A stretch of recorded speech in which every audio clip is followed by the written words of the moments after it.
and gentlemen, and welcome to the Louisiana Superdome and to today's second game of the daytime-nighttime triple header. Meeting in the center of the field for the toss of the coin are the respective captains for the Salmen Spartans and the John Curtis Patriots. Your officials for today's game, your referee is Randy Rebaugh. Your umpire is George Berksky. Your head linesman is Neil Jordan. Your linesman is June Oakwell. Your line judge is Kerry Chason. Your field judge is Danny Gunn. And the clock operator is Charles Loomer. These officials are from the Thibodeau Association. And your chain crew for the second game will be from the Greater New Orleans Football Officials Association. Okay. Okay, so show all the visitors. Y'all get to call it.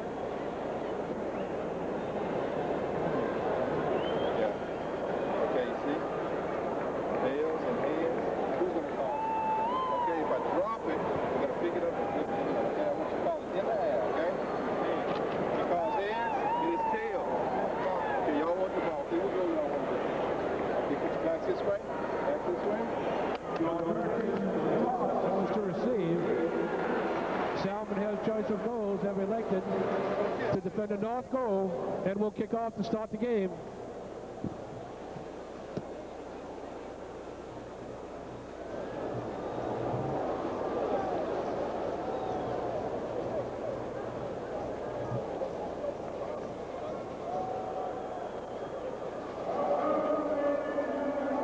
'94 Gatorade Superdome Classic.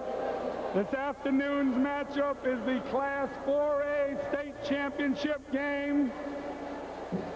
First off, the home team from District 9 4A with a 13-0 record, the John Curtis High School Patriots.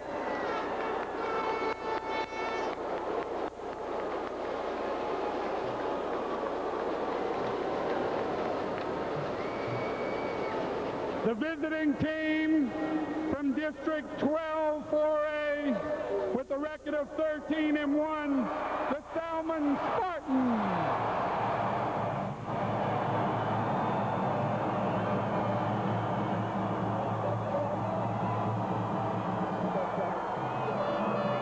Would everyone please stand for the playing of the national anthem to be sung by Miss Lydia Curtis, accompanied by the John Curtis Patriot Band.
Welcome to the Louisiana Superdome for the Class 4A Championship State game here on Superdome turf. I'm Jim Clark, along with Paul Lanou, who will be doing the play-by-play in color for today's game. Curtis is 13-0 on the season. Salmen is 13-1. Coaches are J.T. Curtis, of course, for Curtis, and Bill Stubbs for Salmen. The rankings now, Curtis is number 1, Salmen is number 3. Let me tell you a little bit about Curtis. Salmen won the first meeting in 1969, 34-14. The Patriots were 1-0 that season, and Curtis won the next game in 1993 regionals, 35-14. Curtis is playing its 16th state championship game. Curtis has a cumulative playoff record of 78-9.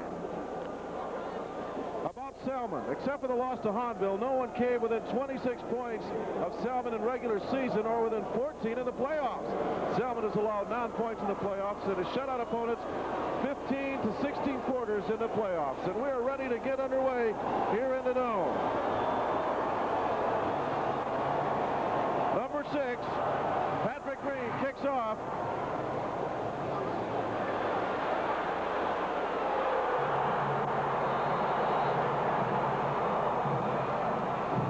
See who the ball carrier is.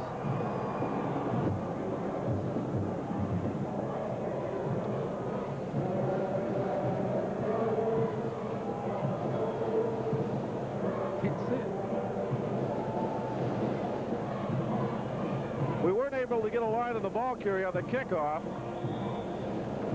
Number 2, Ricky Brandt was the ball carrier. At quarterback is Jeff Curtis. To give that time, it's to the running back, Kevin Dukes. The flag's on the play. Looks like the right tackle for Curtis moved.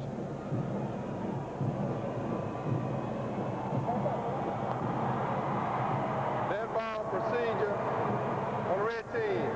Illegal procedure called against John Curtis, so that'll back him up 5 yards. It'll be first down and 15. Curtis has the ball on their own 23-yard line.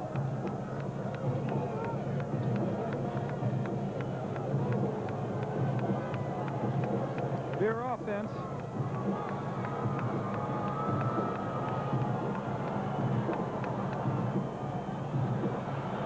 On the keeper is Jeff Curtis, the quarterback. He finds very little room. May have picked up 3 or 4 yards. Tackle that time by Clarence Crawford and Keith Porter. The quarterback kept the ball on the second option. They both caught him in good open field tackling that time by Salmen. Salmen's trying to mix up their fronts and confuse the Patriot blocking assignments right now, get into the game. Here you see, dive fake. Curtis takes the ball on the outside.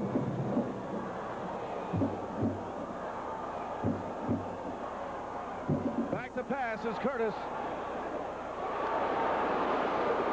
Curtis finds the tight end, Mike Lilly, on the outside.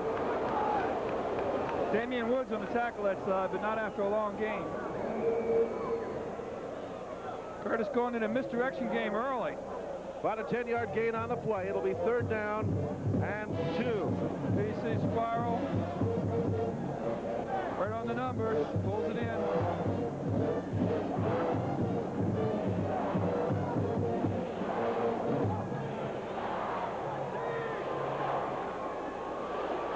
Curtis at quarterback.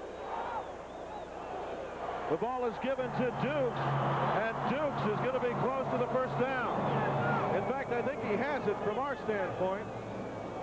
Referees are calling timeout, and we're going to have a measurement. Greg Cousin that time on the tackle for Salmen.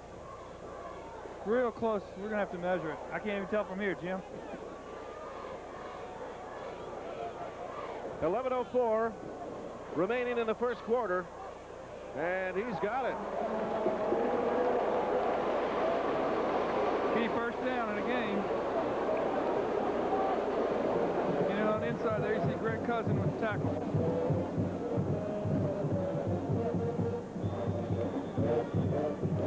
Looks like Salmen's philosophy is to show a lot of different configurations up front, try to confuse the pure blocking. First down and 10 for Curtis on their own 38-yard line. Up the middle went Dukes. He'll pick up about 4 yards on the carry. Jeff Davis that time on a tackle for Salmen. Once again, handed it off from the first back through. 2nd down and 6 yards to go. Ball is at the Curtis 42-yard line.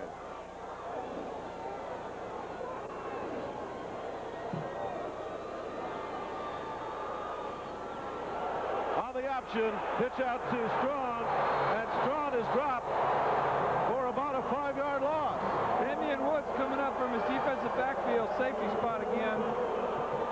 That's the way they're doing a real good job of reading the option on the outside and running with the flow. Here, see the delay option, forces the pitch. No blocker out front. Damian Woods comes in, claims him off. Loss on the play. So it'll be 3rd down and 11 from the Curtis 37-yard line. Quick flag down. The give that time was to Strawn, but the play was blown dead just as it began. And there's a flag on the field. Dead ball procedure for red team. Offsides called against John Curtis. That'll back him up even farther and make it 3rd down and 16.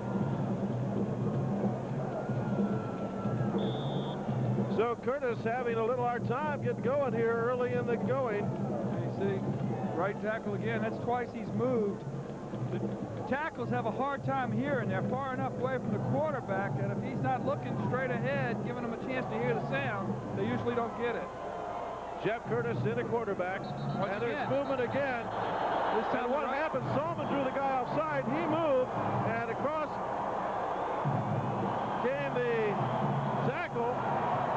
And they're going to back him up another 5. Tony Cunningham. Well, like I was beginning to say, Jim, the tackles have the hardest job. They have to look outside to find out what's going on with the tackling end on defense. Here's the replay. There you see.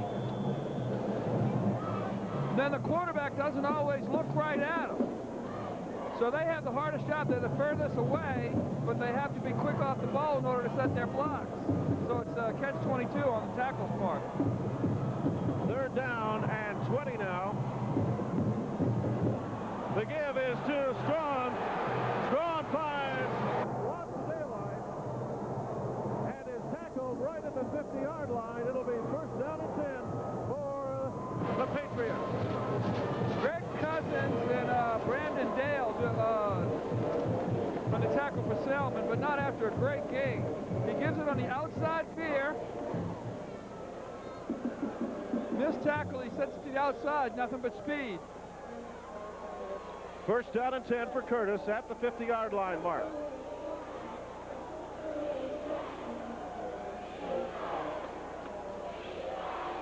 On the keeper is Curtis.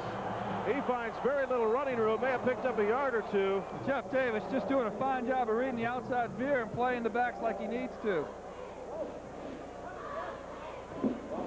2nd down and 8 for the Curtis Patriots at the Spartans 48-yard line. I believe Jeff Curtis has been running this offense, he said, since 4th grade. His dad put it in. Coach's son, a quarterback now. Big write-up in the paper this morning about that. The give is to Dukes. Dukes to the near side, and he'll pick up about 5 yards on the play down to the 44-yard line.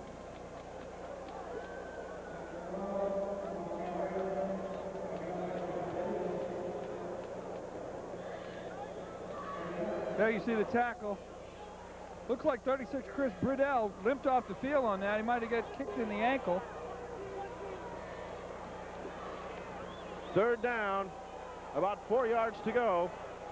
They need to get to the 40 for the 1st down.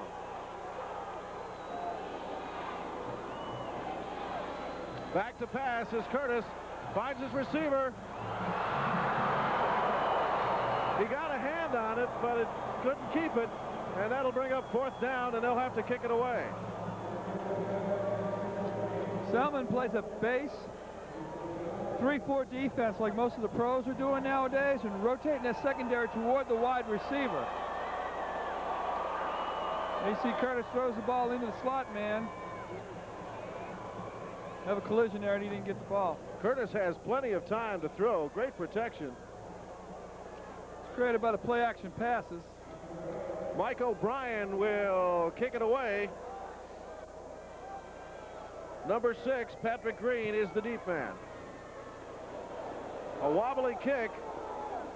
Green will pick it up, and he will be nailed immediately right at the 17, we'll call it the 18-yard line. And so we'll get our first look at the Salmen offense as they take over 1st and 10 from their own 18.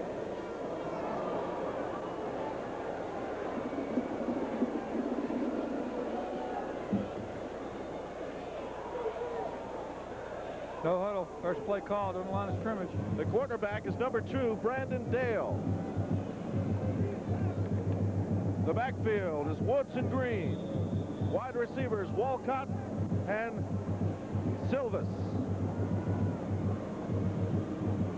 On the keeper is Brandon Dale, the quarterback.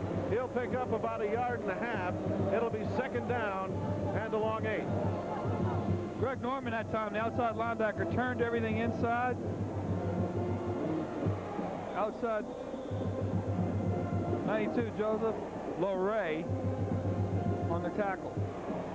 Dale back to pass, finds his receiver, number 7, Mark Silvis, and just out of the hands of Silvis. But Ricky Brand on the coverage just turned and ran with him. Basically good coverage, just overthrown ball. Here's a look at it again. Cox puts it up, nice tight spiral.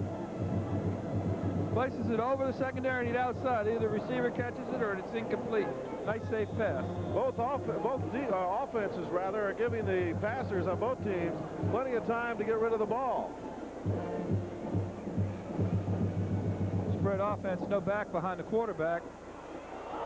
Dale on the keeper, around the near side, up to the 30, still on his feet and down at the 35-yard line. And it's a big first down for the Spartans of Salmen. With no back behind him, he has no fake or anything, so what he does, he takes the ball on the snap, tries to attack the corner and beat him on the outside here. Like you see, beating Ernie Batto around the side, puts a move to the inside. Tackled by Eric Ganji, but not after a big first down. First down and 10 for the Spartans at their own 35-yard line. There's a look at Brandon Dale, the quarterback, number 2.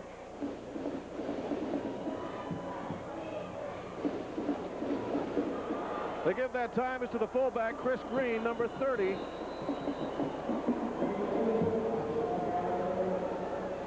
Correction, number 22, the tailback, Dwayne Woods. You look at the replay here. You can see from the backside, Joseph Barry and Eric Ganji combined on the tackle. A nice hole, but it closed very quickly. Patriots defense do a good job of getting to the ball. A lot of deep speed. He picked up 4 on the play. It'll be 2nd down and 6. And the officials have called timeout.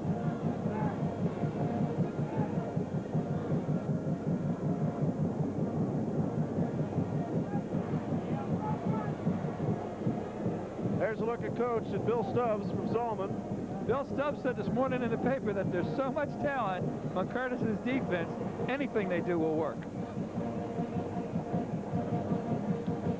Now they're talking to the Salmen coach.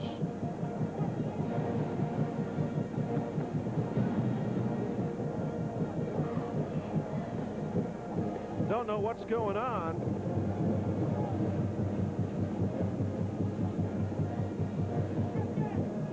This is where you wish the referee would keep his mic on so you can understand what was going on down there. But the officials are having a long conversation with the coaching staff of the Spartans.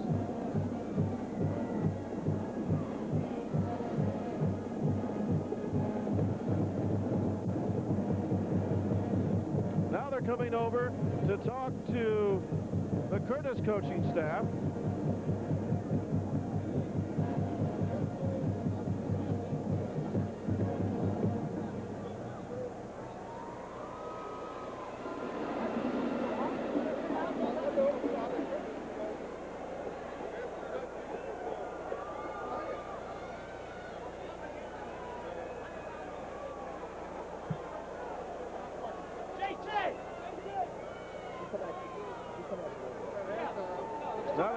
JT.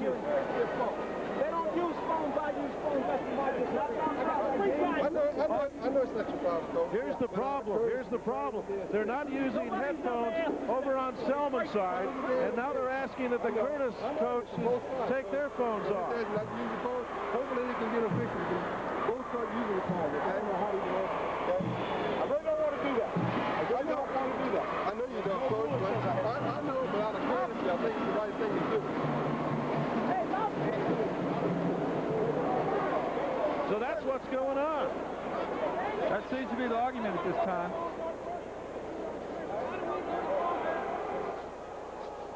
So we have a delay in game here. 5 minutes, 30 seconds remaining in the first quarter. Now, that's a new wrinkle to me, Jim. It is to me, too. But as the high school rule says, in the case one team does not have their headsets, the other team must remove theirs. But it doesn't stipulate anything if one team doesn't use one at all. Referee still trying to talk it over at midfield. Our cameraman did a good job of getting up into the conversation there so we could tell what was going on. Now the officials have gone back over to the Salmen side.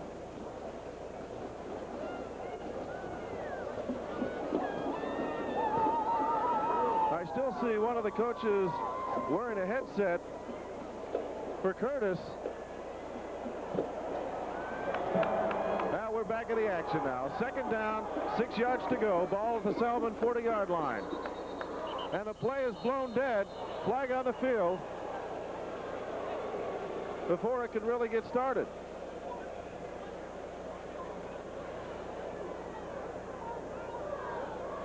Here's a shot of the coach getting a little upset at the cameraman.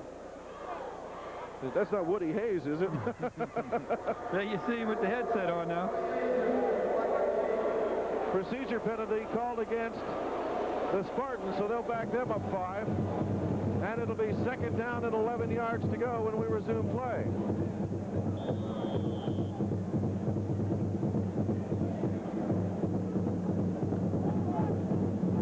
Here we go.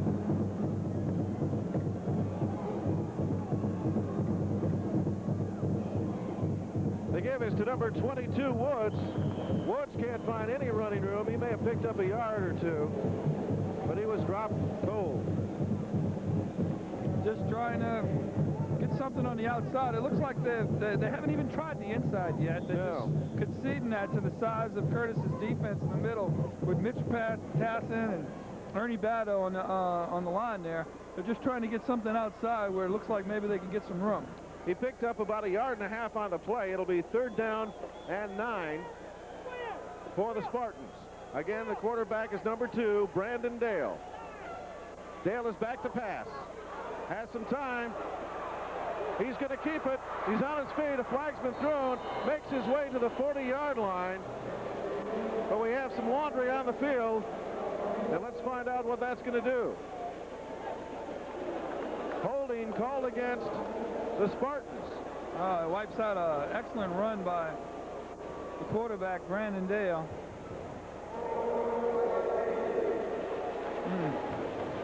So they'll back it up 5 yards from the original line of scrimmage. So it'll make it third down and about 14 yards to go for the first down. In fact, they're going to back it up 10 yards. Salmen being penalized from the spot of the foul. So they back it up 10 yards. It'll be third down and 20. And it comes from the spot of the foul, which was in the backfield, which really hurts. Well, it looked like at first they were going to do it from the line of scrimmage, and then they backed it up. All right, here we are. Third down, 20 yards to go. Brandon Dale goes under center. He's on the keeper. He's to the 30, the 35, the 40. And doesn't quite make it to the 45 for the first down. He's going to be about 4 yards short. So it'll be interesting to see what they do here at 4th and 4. PC, misdirection. Brandon Dale keeping the ball on the outside, trying to use his speed in the open field. Gets a block on the outside there. Rick O'Brien. There you see number 25, Clarence LeBlanc. Big hit on the quarterback for Salmen. Brandt and Strawn are deep. Correction, that's Brandt and Dukes. The kick is off. Brandt will take it at the 30. He backs up to the 25, trying to get around some blockers. He's back up to the 30, to the 35, to the 40, and makes his way to the 45-yard line. And a flag is thrown. After the play was blown dead, flag went up in the air. Piling on there, but number 7, for Salmen Spartans, Mark Civilas saved a touchdown that time. Just grabbed and hung on for dear life. Mark Silvis. Late face mask call there. Here you see the replay. Good block right there. Second one took 2 guys out. Put a move on that man. There's number 7, Silvis.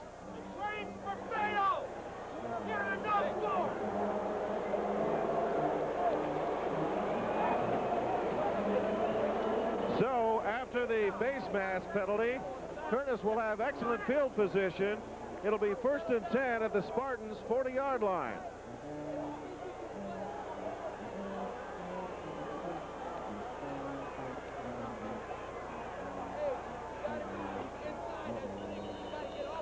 Ball carrier number 32, Kevin Dukes, up the middle. He'll get about 4 or 5 yards on the play.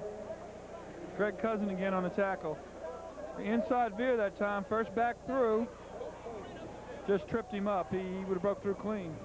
They're going to mark it at the 36-yard line. It'll be 2nd down and 7.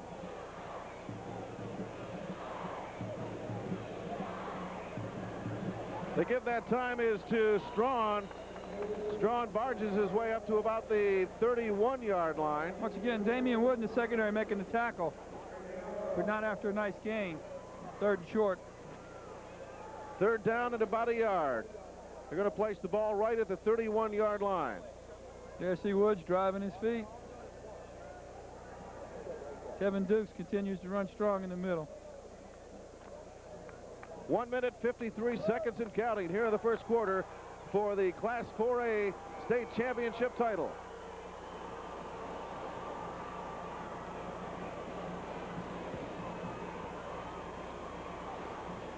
The give that time is to Strawn again. He goes up the middle. And it looks like he's got the 1st down.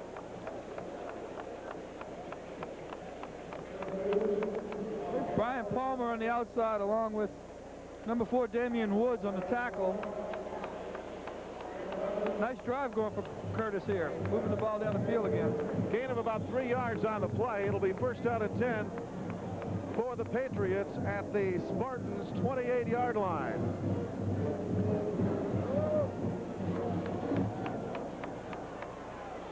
No score as of yet in this ball game.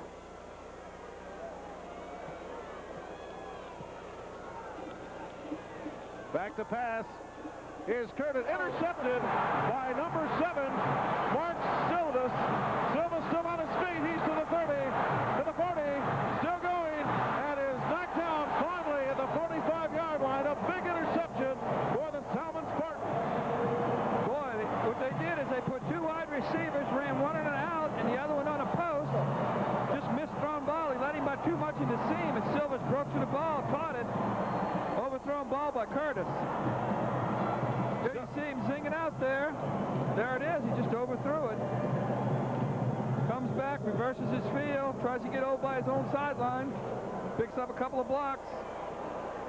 So a big break for the Spartan here with 51 seconds remaining in the first quarter. They'll have it 1st down and 10 at their own 46-yard line.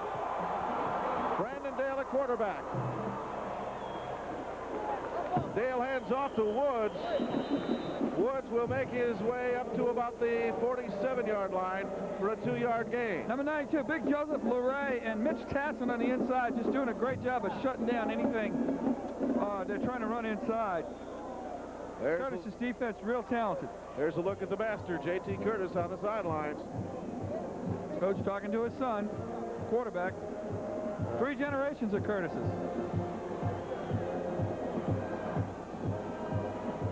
On the keeper is Dale. Finds nowhere to run. He'll be lucky if he gets back to the line of scrimmage. That time, Jason Smith on the outside option.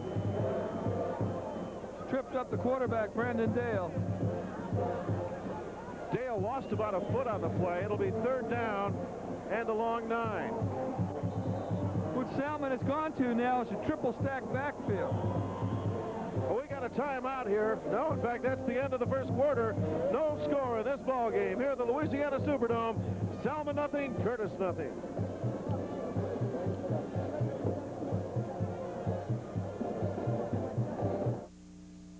Research has demonstrated that the average effect of carbohydrate. No other beverage has been proven more effective than Gatorade at Consuming Gatorade during exercise has been shown to improve absorb 30% faster than water. Gatorade contains the optimal balance of carbohydrates and water. No other beverage has been proven more effective at replacing nothing quenches your deep down body thirst better.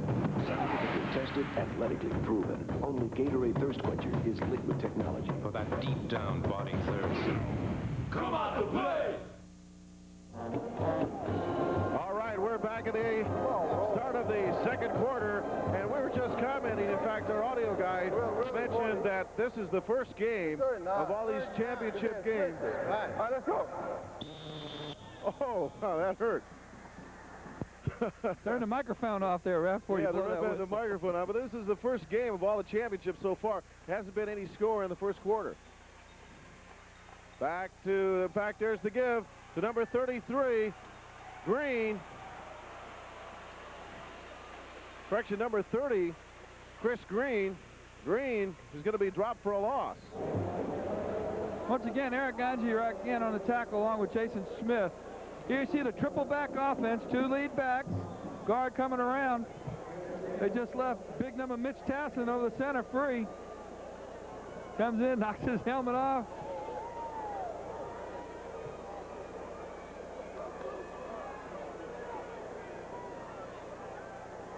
There's the kick by the quarterback, Dale. And, number 2, Ricky Brandt went to catch the ball. Got the ball. The ball bounced out of his arms, and it is recovered by Salmen.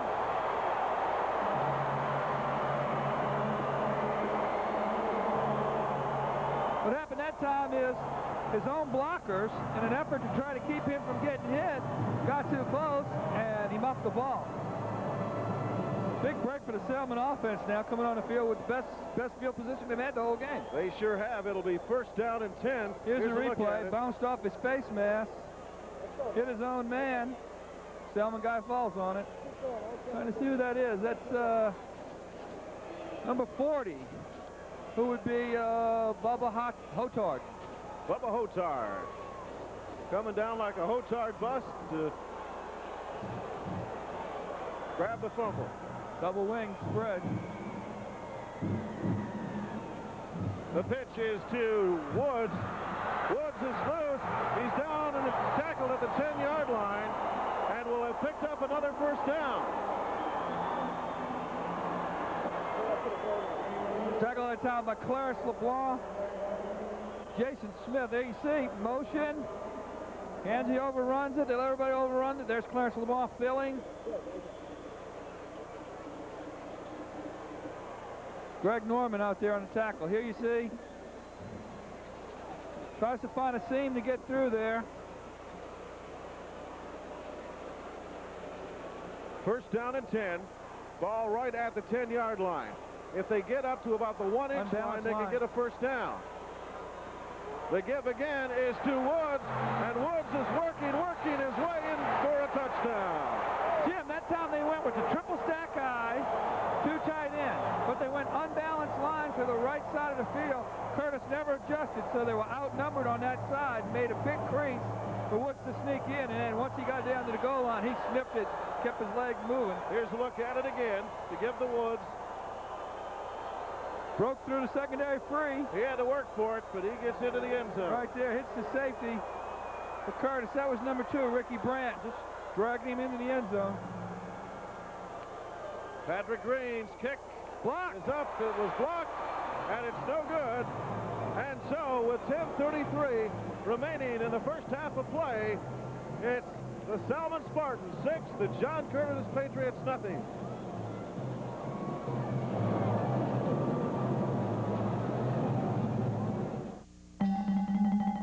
Well, it's almost like gambling, though. You never know from time to time what the price is liable to be. I do tend to shop around and look for the best price. That would be very good. We like to get as cost-effective airfare as possible. Boy, travel more if it went lower. Yeah, if we save money on our airfare, then we could eat more and have more fun. Introducing Continental Light. Big airline, little prices. Just another way we give you more airline for your money. I'm quite frugal myself.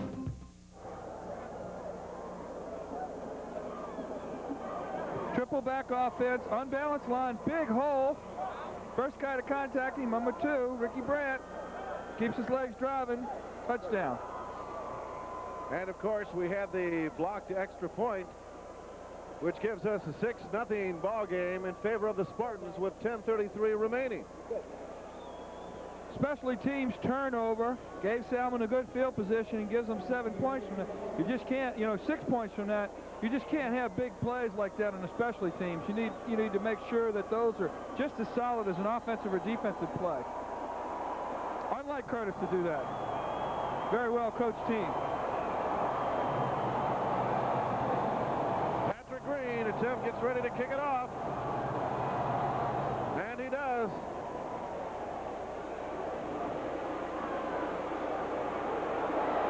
He's loose. He's loose. Got one more man to beat. Number 32, Kevin Zooks, had a tremendous run back all the way into Spartan territory.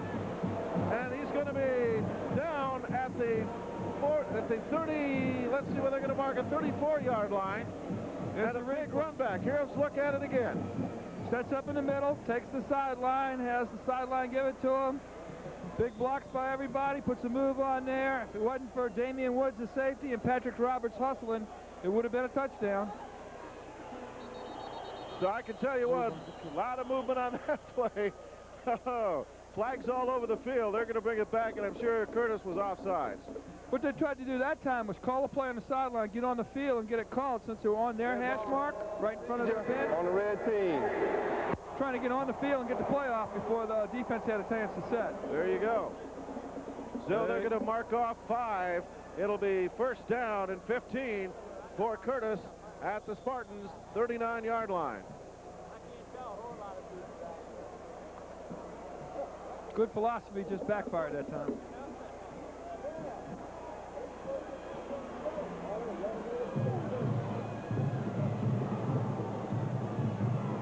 Curtis on the keeper, on the option, pitches out to number 33, Strawn, and Strawn is dropped for a loss of about 5 yards. Damian Woods and Keith Porter, the 2 safeties on Salmen defense. Great job of getting to the ball. They strung out the option up front, made him pitch the ball, funnel him into the sideline. What they're doing here is using the sideline as another defender. There you see Woods, help from Keith Porter. Kevin Porter. So it'll be second down and 20 yards now for Curtis. 2 Porters, number 3 Kevin Porter, number 5 Keith Porter.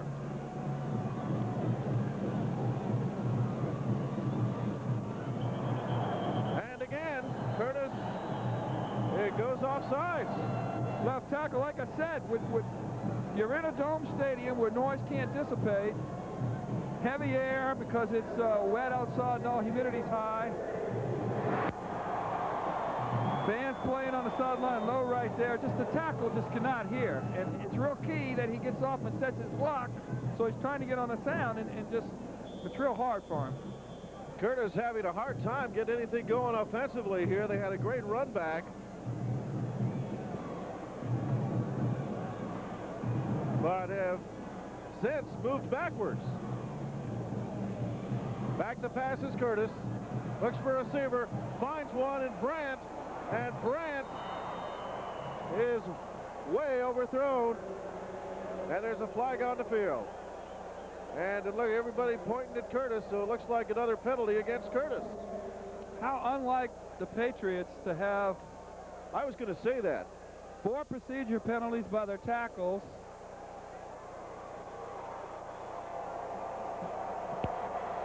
Holding on the red team. 2 holding penalties and 4 procedure penalties. That's 6 penalties. We're not even at halftime yet. They're almost back to where Woods started from when he on that run back on the kickoff. Definitely moving the wrong way. They have to get down to the 24-yard line for a first down. So it is now 3rd down and about a mile. About 37 yards to get a first down. At least. They give that time is to Strawn, and Strawn does a good job and gets it back into Spartan territory at the 45. Well, that time Kevin Porter on the tackle on, but really good call. I mean, don't try to get all the yardage in one play. Everybody expecting the pass, run the draw, good call. Here you go, good blocking up the middle. Curtis offensive line is just huge in the middle. Gain of about 15 on the play. It'll be 3rd down and 20 now. Broke him into the secondary untouched. Just, you know, that's what you say. Take your time, get one play, and then now they go for the first down. Spread, 3 wide receivers for Curtis. And Jeff Curtis will call a timeout. So with 8:22 remaining in the first half of play, it's Salmen 6, Curtis nothing.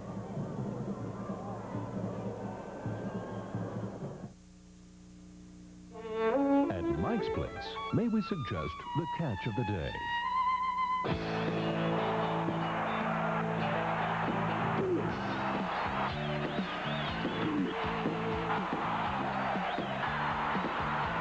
Mike Hoss makes it easy to catch all the big ones. So get hooked on 4th Down on 4, Sunday nights on WWL-TV. He'll even show you the one that got away. And we're back. There's a look at some of the fans here enjoying this great ball game, where the Class 4A title, state title, is on the line.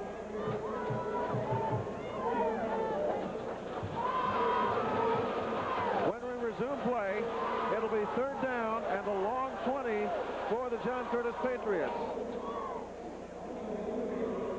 No question, the penalties have hurt Curtis up to this time in the game, and as well coached and refined as they are, it's very uncommon to see a JT Curtis team get that many penalties.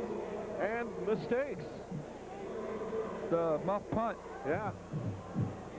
Cost them 6 points. Ball is at the Spartan 45-yard line. Back to pass is Curtis. He's got plenty of time and finds his receiver, number 6, David Caldwell, in the open, and they're going to get the first down. Brought down that time by Mark Silvis. Did a good job.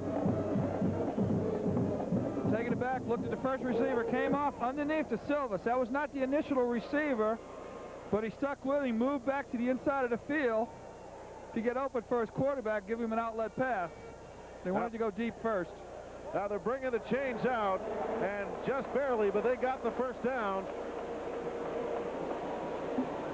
Really good read by Jeff Curtis that time. If you watch the replay, load, both backs coming onside the block. He reads the deep receiver, nothing there, comes off to the secondary receiver. Just real quality quarterbacking by Jeff Curtis. First down and 10. To give that time is to Dukes. Dukes still on his feet, makes his way down inside the 10-yard line. Now they're going to mark it at the 11. And another first down for the John Curtis Patriots. First and 10. They need to get to about the 1-foot line to pick up a first down. Brian Palmer, the linebacker, a shoestring catch that time to save a touchdown. The give is to Strawn. Strawn finds Little and will be probably not even pick up a yard on that play. Danny Marks, the outside linebacker, was the first to close the hole that time, and then just a whole swarm of Salmen defense. Salmen does a great job of getting a lot of people to the football. The technique has been questioned somewhat, but the philosophy is to get everybody over there around the ball, and they do a good job. They have real good team speed on their defense. Makes big plays in the defense, fumbles and things like that by getting to the ball. Picked up about 2 yards. His forward motion was stopped at about the 9-yard line, so it'll be 2nd down and 8.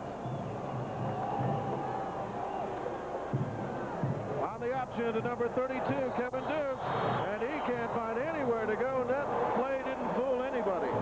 Well played on the outside that time. They had a man for the dive man. They had somebody designated to take the quarterback, and they had Mark Silvas on the outside to take the pitch. That's the way you read it. Here you see. And it's back. Man takes the quarterback. Here's Silvas on the outside. A little errant pitch, slowed him down some. Loss of about 1.5 yards on the play. Once again, look, 8 white jerseys on the tackle. They do a great job of getting to the football. That's what their philosophy is. 3rd down and a long 9 from the 10. The give was to Dukes, and Dukes may have made it back to the line of scrimmage. They say he gained 1 yard. They're going to mark it at the 9. It'll be 4th down and 8 yards to go. Big Jeff Davis, number 70 for Salmen, takes the first back through. That's his responsibility. Meets him right in the hole. They gave the ball to him.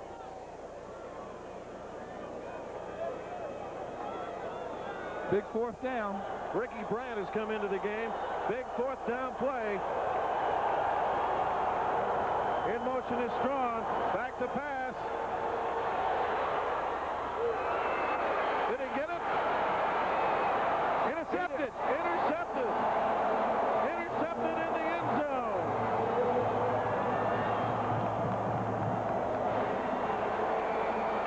That was a big play. Defensively. Here you watch it. Damian Woods at the top of your screen. You see 59, Greg Cousins getting tackled. Damian Woods breaks the ball. He gets it away from the receiver. Great job of keeping your eye on the ball and pulling it away when you needed to. Here you see it down low.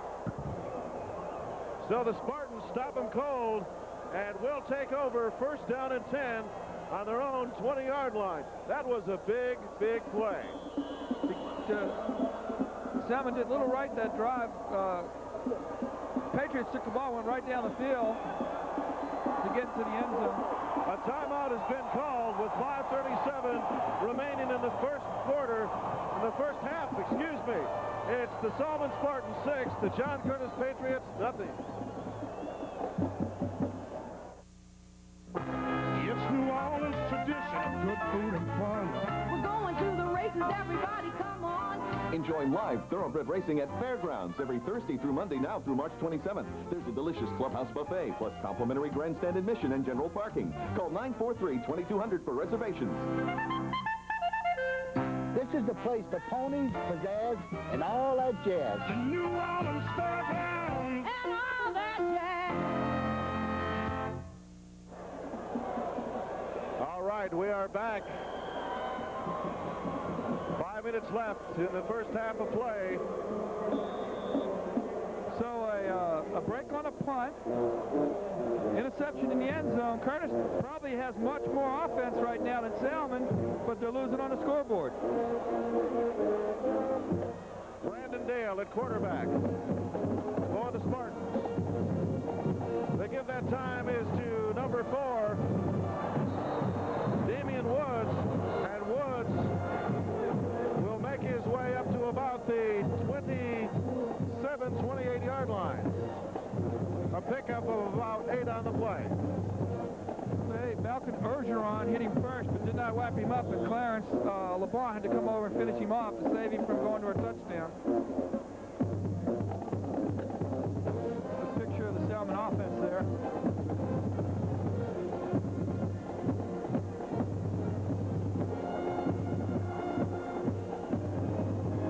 They need 2 for the first down.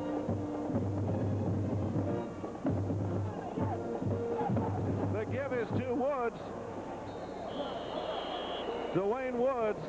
He may have gotten to the 30-yard line. They're going to mark it right at the 30. And he's going to be close to a first down. Let's see exactly where they're going to mark it and if they're going to give us a measurement. Eric Gudge, first one to hit him there, but he didn't wrap him up. He has Big Jose Leroy. He has about a foot to go for the first down. The ball is just shy of the 30-yard line. Joseph Leroy on the tackle.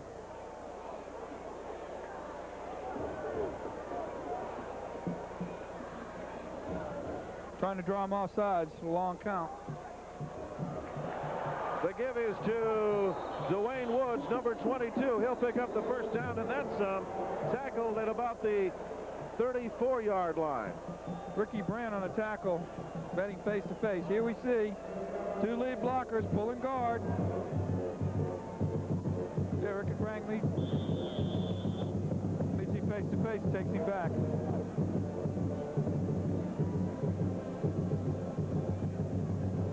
.52 and counting. Good look at the junior defensive back right there.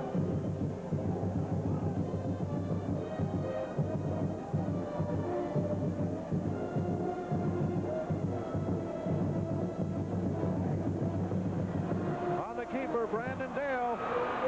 He'll run to the far sideline and pick up about 4 yards on the carry. Down to about the 36-yard line. Mike O'Brien, a defensive back, had to cover a lot of field that time to try to run down the quarterback. They're doing is faking a misdirection with the motion man. There you see the fake to 25. There you see Dale rolling out the other way. Legal block right there. There you see 39 O'Brien knocking him out of bounds, using the sideline as a 12th defender. Second down and a long 7 to go. Dale gives to number 5. He's going. He's still on his feet. Tries to fake out the man. Number 5, Keith Porter. A great run by Keith Porter. And he almost broke it loose. Okay, what they did this time, they ran it to the second back through in a misdirection. They trap 74. Big hole. They think they have him stopped, so they rest. He breaks it to the outside, keeps his feet going, keeps his head up, and he's run down by Clarence LeBlanc on the outside. Big play for the Salmen offense. So the Spartans, on a big key play by Porter, have it 1st and 10 at the Patriots' 22-yard line.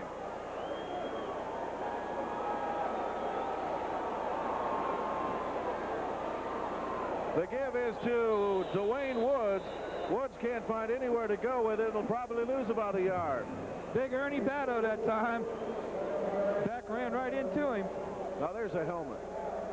Looks like that guy's seen some action. There you see, sheds the blocker. Boom, sandwiched between his own offensive lineman and Big Ernie Batto. So loss of a yard on the play. Second down and 11 from the Curtis 23-yard line. Ernie there at 6'4", 265 pounds.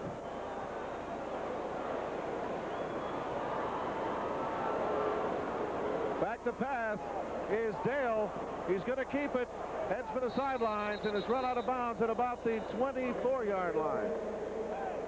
Curtis did this time is when they opened the run that way, they rolled the safeties out in the flat and the corner deep. They haven't shown that at quarterback. As you see right there, Dale's confused. He can't find anybody open. Eric Ganji there on the tackle. Grab the foot, bring him out of bounds. No gain on the play. It'll be 3rd down and 11. So that's a little bit of different wrinkle now that Salmen's driving on Curtis. They give him a couple of different looks trying to confuse him. Coach Curtis not a happy camper at this point. A timeout has been called by the Spartans of Salmen. So with 2:07 remaining in the first half, it's the Spartans 6, the Patriots nothing.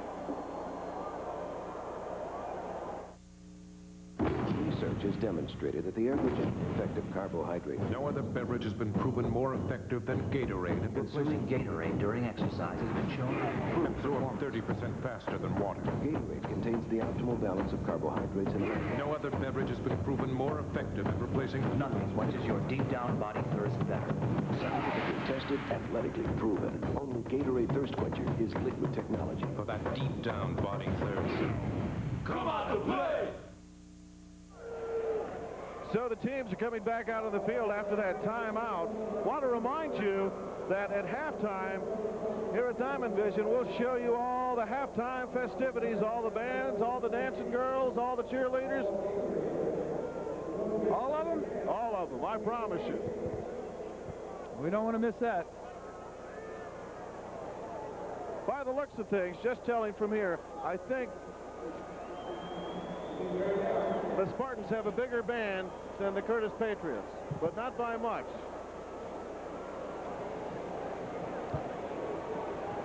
Okay, 3rd and 11. Curtis has more dancing girls, though. Pom-pom girls, if that's what you want to call them. More 3rd down and 11 from the 23. Dale goes back, tries a pass to number 30, Chris Green, but Green can't hang on to it. Tried to fake it like it was a sweep that time, and Tyrone Roberts in the secondary is just beside himself. He was wide open right at the down marker that would have given him a first down. Dale throwing in the flat. If you see 90 there, aggravated that he didn't get the ball, get a chance to pick up that crucial first down. So a field goal attempt coming up here by number 6, Patrick Green. A 40-yard field goal attempt, and it's blocked. The ball comes loose. The holder, number 3, Kevin Porter, picks it up. And so Curtis will take over 1st and 10 at their own 32-yard line. Jim, I don't know that that was blocked. It just looked like he didn't get much lift on the ball. It hit into the back of his own offensive lineman. Let's watch it on the replay. Yeah, just not much lift at all. He's looking for it to go high. Watch. And it wasn't. He is not happy there. Don't relax.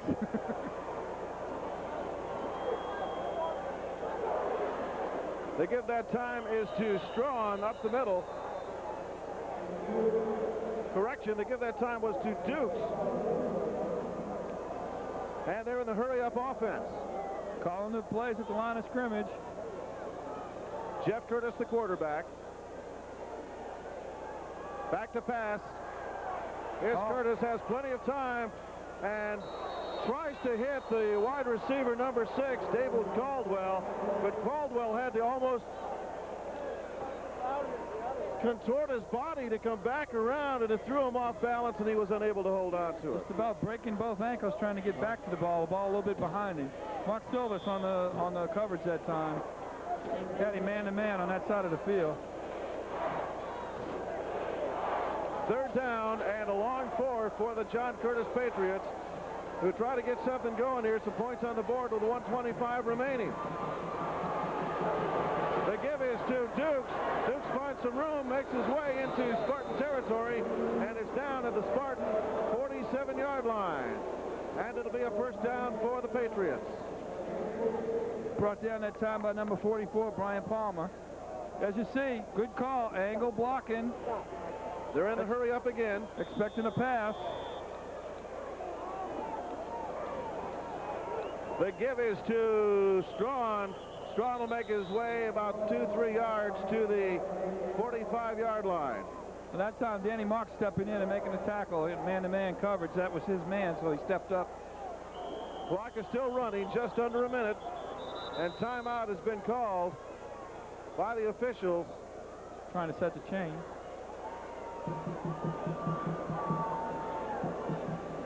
Jeff Curtis looking over to his dad, trying to get some more ideas on what to do.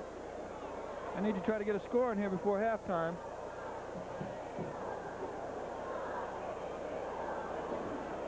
Looks like they got a kink or a tangle in the chain over on the Spartan sideline. That's it. It's tangled with a headset cord. Thank you, Elder.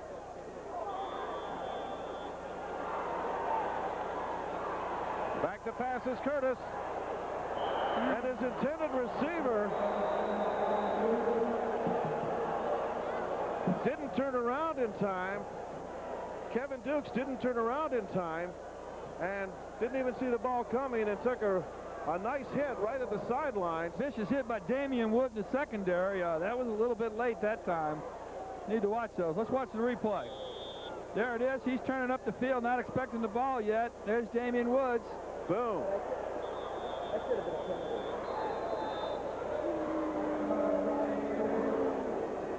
Timeout has been called by Curtis, so with 50 seconds remaining in the first half of play, it's the Salmen Spartans 6, the John Curtis Patriots nothing.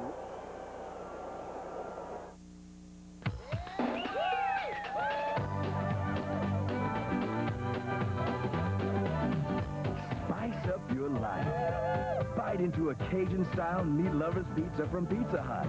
Loaded with a special blend of 3 cheeses, Cajun spices, and smoked andouille sausage from Alex Patou's.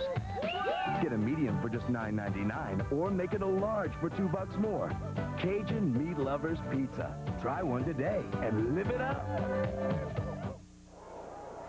And there's the big Patriots #1 sign up in the... And there's Tommy, the cameraman, who's up there telling camera person to be politically correct here in the 90s. And of course, I am a caring, sensitive man of the 90s. No, I'm sure you are. Okay. Less than a minute to go. Third down and 7 yards to go. 50 seconds remaining in the first half. Curtis trying to get on the board before halftime. Back to pass is Curtis. Finds some time, and now he hits the receiver, Dukes. Dukes to the 30, and he's loose. He's loose. He's going. He's in for a touchdown. On the sideline, Damian Wood and Keith Porter ran into each other trying to make the tackle, and Dukes just kept running. He ended up in the end zone. Boy, I tell you, they had a couple chances to nail him after he caught the pass, but he just outmaneuvered and outran everybody. There you see the replay. It looks like the play they just ran. Come back. When he didn't look before, now they told him, we're going to throw you the ball. He gets it, tucks it away, looks up, gets a block by the wide receiver, Caldwell. Right there, pushing Damian Wood, and then Keith Porter just missed him. Keeps his feet, ends up in the end zone. So here's the extra point. 1-for-1. Attempted by Joey Labella. And John Curtis goes ahead by 1. So with 37 seconds remaining in the first half of play, we got a ball game, folks. Salmen 6, Curtis 7. Research has demonstrated that the average effect of carbohydrate... No other beverage has been proven more effective than Gatorade in Consuming Gatorade during exercise has been shown to improve absorb 30% faster than water. Gatorade contains the optimal balance of carbohydrates and electrolytes. No other beverage has been proven more effective at replacing nothing quenches your deep down body thirst better. Scientifically tested, athletically proven. Only Gatorade Thirst Quencher is liquid technology. For that deep down body thirst. Come on to play! The last time, play before they ran this, and Kevin Dukes was not looking. They called timeout, told him, you're going to get the ball. You're wide open. Put the ball in his hands and let him do what he does best. Run right, ends up in the end zone. Almost lost his footing there, but he regained it. And a great run by the running back, number 32, Kevin Dukes. Now, what do you do here? Do you do an onside kick? Or do you just kick it away and try to get out with your 1-point lead with 37 seconds remaining? I would think you'd kick it away. Your coverage team has done a good job tonight. You just kick it away and play football. Nothing fancy. Just go into halftime with the lead. You've gotten the lead, momentum right before halftime. Why change anything? It's a short kick and picked up by number 5, Keith Porter, and Porter's run out of bounds at about the 38-yard line. Yeah, what you do is you just lay the ball out there. Don't give him any big chance to make a big return or anything fancy. David Caldwell on the tackle. 32 seconds. Each team has one timeout. Sure, Curtis secondary will be playing loose. That's lovely, isn't it? See the cheerleader? I guess it's the 90s, Jim.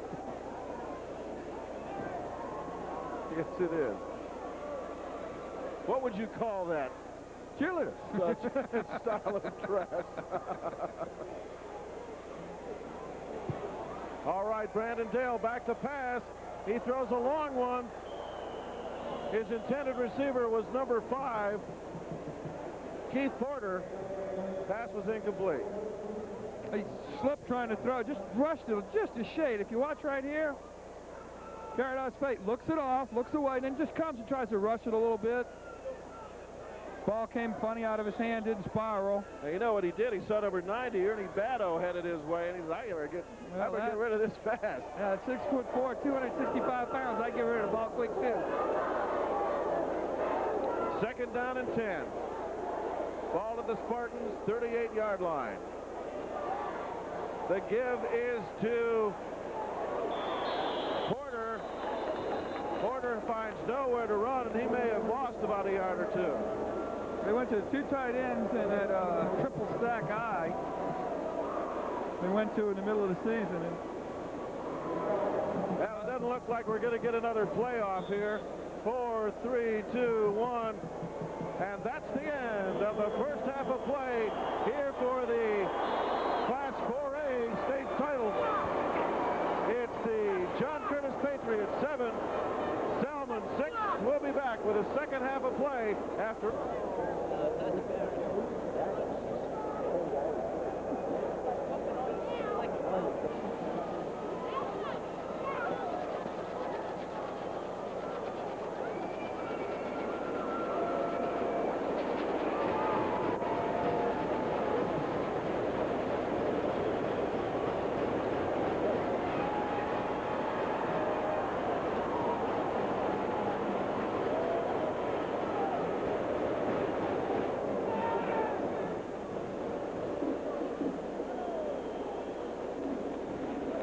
Welcome back for the second half of action here at the Louisiana Superdome for the Class 4A state title.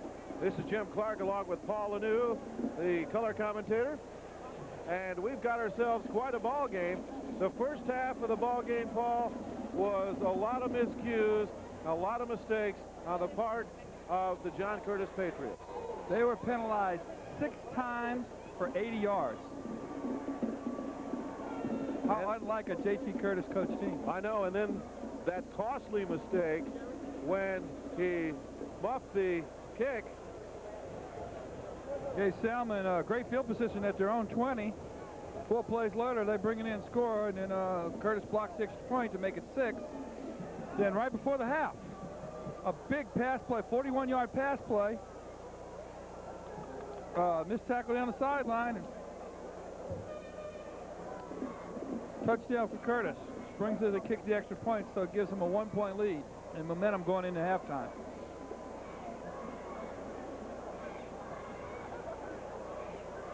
So we're ready to get underway.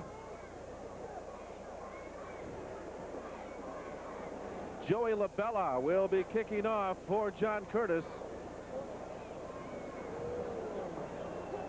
The other thing, Curtis fumbled, lost it, muffed the punt, lost it, and threw 2 interceptions. That's 4 turnovers in one game. They've only punted once in the game. Woods and Silvas are deep. There's the kick. And it will go out of bounds at the 21-yard line. There's the option of taking it at the 35. And it looks like that's what they're going to do. So when we get started here, it'll be first down and 10 for the Spartans. They're going to make them kick it over, aren't they? Yeah, they are. They're going to make them kick it over. It looked for a moment because they were moving the chains.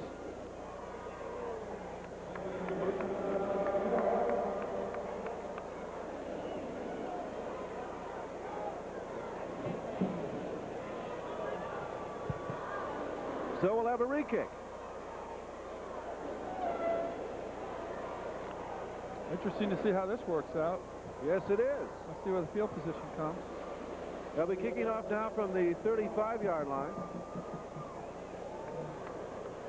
Deep man for Salmen standing at their own 25.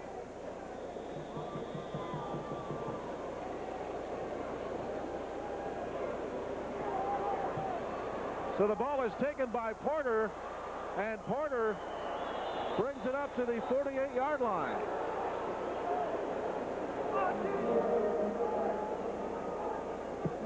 Clarence LeBlanc with a host of other Curtis guys. He received the ball at the 35 where they would have spotted it. And here you see. Good job of hanging on to that ball. They were grabbing for that one. First down and 10 for the Spartans at their own 48-yard line. Brandon Dale is the quarterback, number 2. In motion went Woods, but the play was blown dead, and there's a flag on the play. Initial indication is against the Spartans. Dead ball procedure on the white team. Illegal procedure called against the Salmen Spartans. So that'll back them up 5. It'll be first down and 15 from the 40, let's call it the 44-yard line.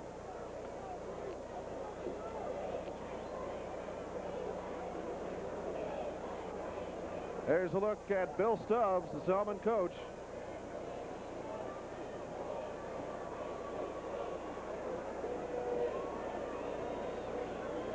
First 5 minutes of the second half will usually dictate who wins the game. And another whistle. Flag has been thrown.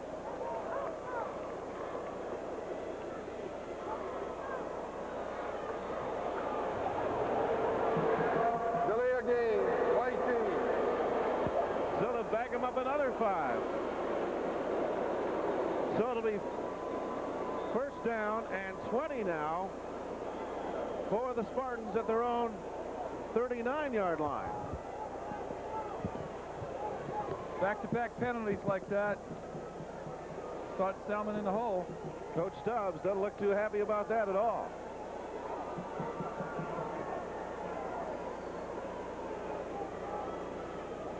On the keeper is Brandon Dale. Finds nowhere to run. He may have picked up about a yard up to the 40.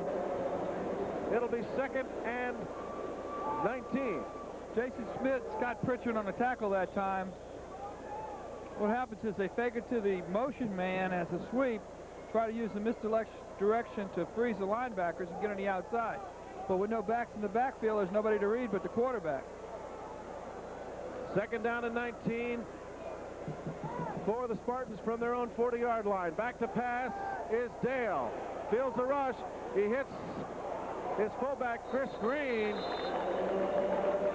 Green may have picked up a yard or two, but he's run out of bounds at about the 44-yard line. Jason Smith and Mike O'Brien, the play just takes way too long to set up. So you see everybody moving over there. They came all the way across the field. And Curtis is just too smart, too experienced to fall for that one. There you see again. There you see number 45, Scott Pritchard, turn around. Come and proceed. It just took too long to set up. 3rd and 16. The give is to Green. Green makes his way to the 50-yard line. It's not nearly enough for a first down, so they're going to have to kick it away. Scott Pritchard, the outside linebacker, reads it. There you see man-on-man blocking. He rolls back to the inside, takes him down.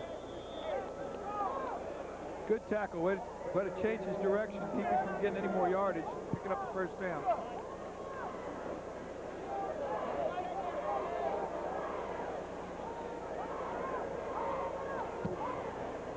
There's the kick.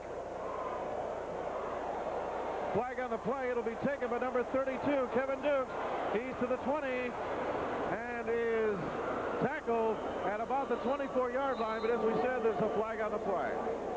We have a Spartan down. Flipping off the field. That would have been number 30. Chris Bedell. Okay, discussion with the, looks like they're pointing at Salmen. Here's the call from the official. Illegal participation, red team, first down, white team. So that would be too many men on the field, correct? And J.T. Curtis is furious.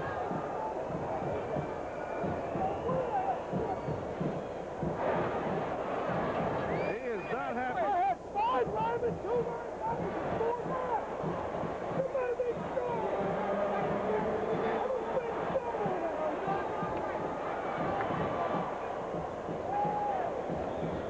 Too many men on the field.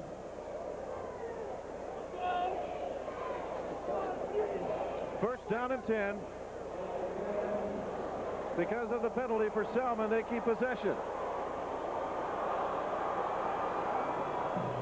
The give is to number 22, Dwayne Woods, and Woods just muscles his way down to the 24-yard line.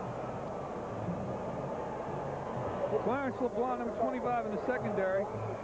Good job of coming up, saving a touchdown that time.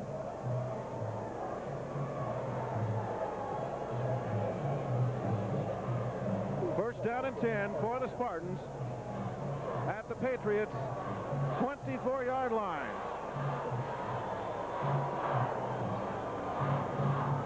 The give is to number 33, Clarence Crawford. That's the new name we have in there. We haven't heard yet today. Number 33, Clarence Crawford. Number 44, Eric Ganji, and number 45, Scott Pritchard on the tackle that time.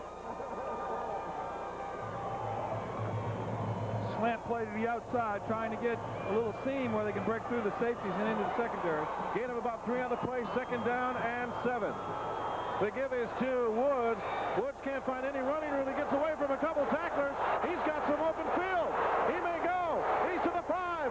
He tries to get in. They're going to mark him down at about the 2-yard line. Flag on the play. Just nothing. When he came out on the sweep, there was nothing to that side of the field. He was deep enough that he could reverse his field, pick up a few blockers, and get on down to the 2-yard line, but apparently flipping on the white team. Oh, what you're always worried about on a misdirection play, whether or not somebody gets the head in front or not. Apparently they called it on that one. So clipping nullifies that good run. Yes, it does. So they'll bring it back and then some. And now the coaches over on the Salmen bench, they're going crazy.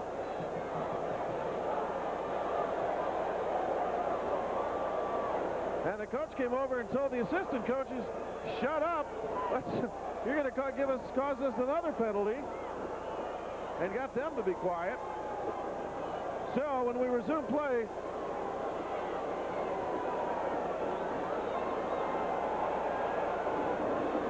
right there.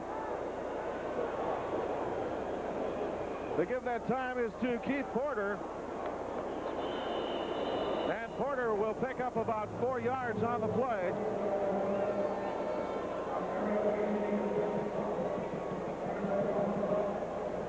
Manhandled down that time at number 34 for Curtis. That would be Greg Norman.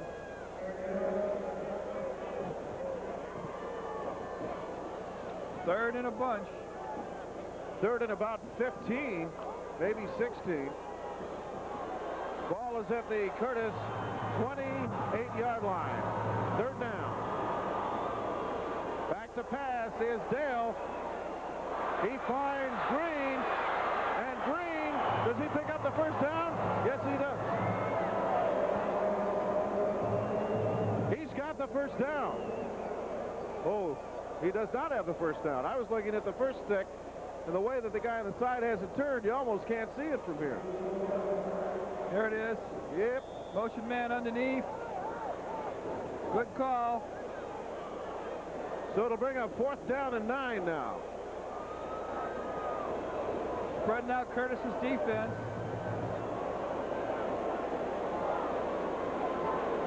Field goal attempt. They're going to try the field goal.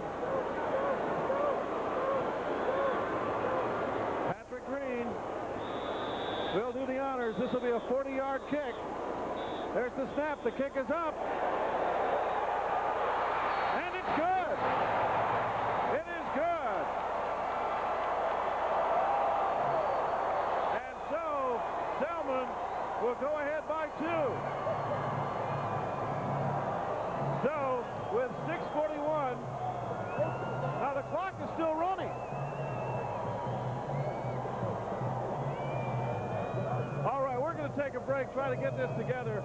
The score is Salmen 9, Curtis 7.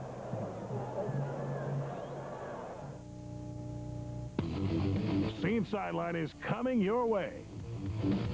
So get ready to rock.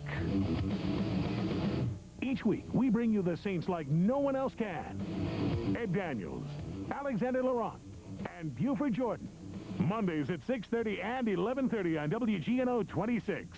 Brought to you by Lennox, Dub Herring Ford Lincoln Mercury, and Paw Paw's Camper City, South Central Bell, McDonald's, and Coors Light, the Silver Bullet. All right, here's Patrick Green and his attempt, a 40-yard kick.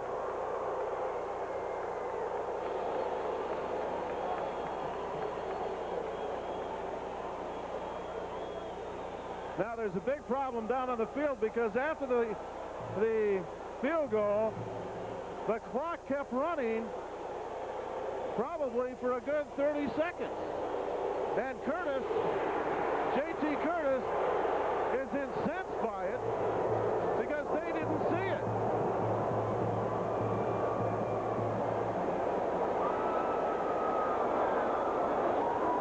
Let's see if we can pick up some of the conversation down there. I guess not.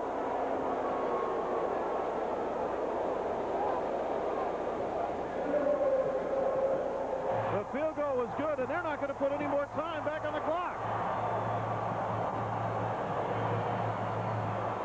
Okay, we were just told, according to our instant replay camera, there was 6:55 on the clock after the kick. There it is. That was the field goal. And the clock continued to run, and now 6:08 is on the clock. There you see it on the board. Major mess up. 6:55 on the clock. Now the officials are still talking down there. There may be a chance to put it on the time back on. John Curtis getting back into the conversation again. They're asking him to go to the sidelines. They are not going to put the time back on. That's a mistake.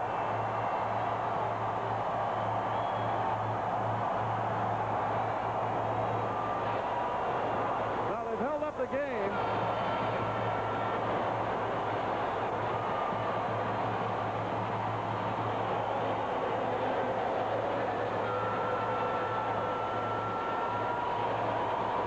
The referee has not signaled to begin play. Both teams are lined up, ready to go. Well, the two head officials, the referee and the umpire, are still talking it over and deciding what to do. He said at 6 minutes and 30 seconds. So, Jim, he said on the field they're going to set it back to 6 minutes and 30 seconds. Whereas we see it right there, 6:56. So the official, now he's going down to talk to the... Looks like the official's had enough. He's leaving. No. Nothing. 6:30, so there's still a missing 25 seconds. And we're underway. Finally.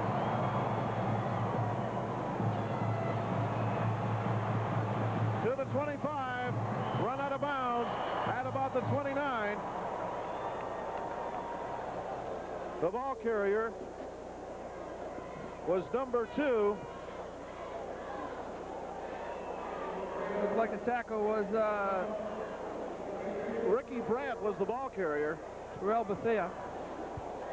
So after a couple wild moments there, a couple wild lost moments, 25 to be exact, we're back with action. And there's the quarterback, Jeff Curtis, number 13. On the keeper is Curtis, and Curtis is nailed.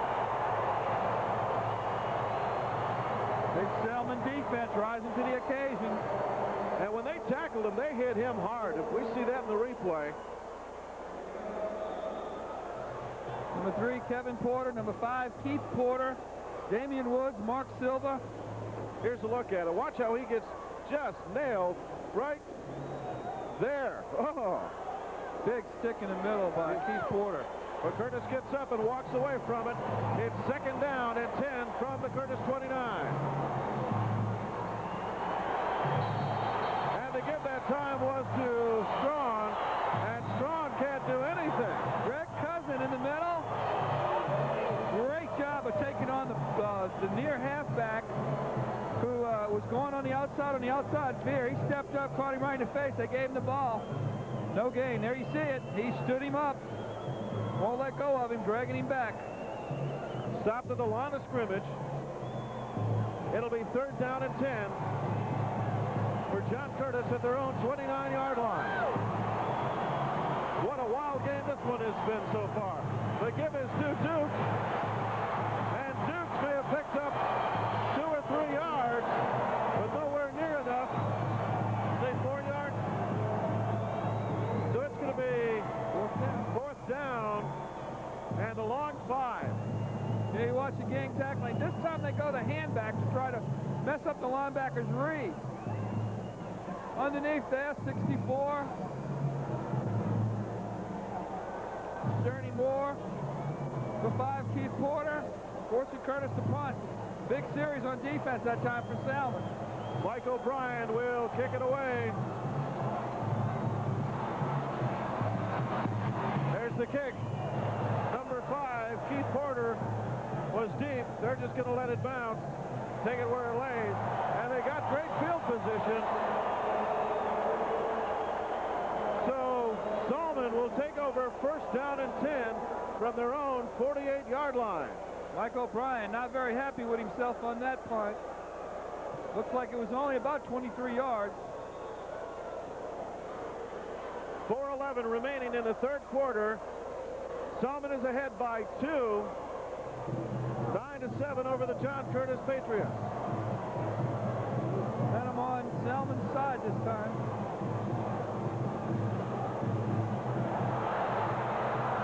The give is to Dwayne Woods. Woods is loose, and he is tackled inside Curtis territory, down at the Curtis 30. What happened this time was the triple back. The 2 lead backs went to the left side of the center. The ball carrier came to the right side, found opening to the split end where they had the wide receiver on. There you see the split end giving a good block. 25, Clarence LeBlanc protecting the touchdown again. See, both backs went one way. The back broke the other way with a Mitch Reed with the linebackers all going with the first 2 backs. Speed to the outside. Only Clarence LeBlanc with an angle on him, got him down. First down and 10 from the 30. The give is to Woods again. And Woods finds some more running room and is stopped at the 25-yard line. The ball comes loose, but the play was blown dead already. Now, this time they just gave you what's called a counter read. Send 2 backs one way and a 3rd back with the ball the other way. Now they come out in front it. Pull the guard inside to seal the linebacker, lead both backs up the field. First one to contact him is... All right, we have an injury by our Curtis player. I can't get a number read on it.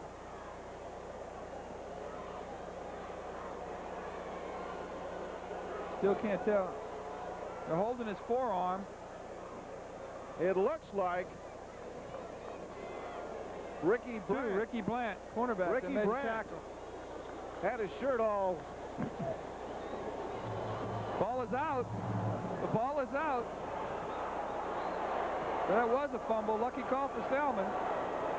An official had blown the ball play dead, though, before that happened. Number 2, Brandon Dale on the keeper. Makes it up to the 20-yard line. It's going to be about a yard short of the first down. Once again, they've showed this look before. Curtis takes the strong safety, Mike O'Brien, rolls him up short. There he is on the line of scrimmage. Quarterback Brandon Dale comes to the outside, just tries to get outside on him. Too much talent on Curtis. Mike O'Brien pushes him out of bounds. He just hit that bad punt. He's trying to make up for it now on defense. 3rd down and 1 from the 20. They're just going to run it right up the middle. And then some, down to about the 15-yard line. They'll pick up the first down. What Salmen did that time is came up to the line of scrimmage, had quarterback sneak called with no count. He goosed the center snaps him the ball, and everybody on motion goes in the middle. Curtis wasn't quite ready.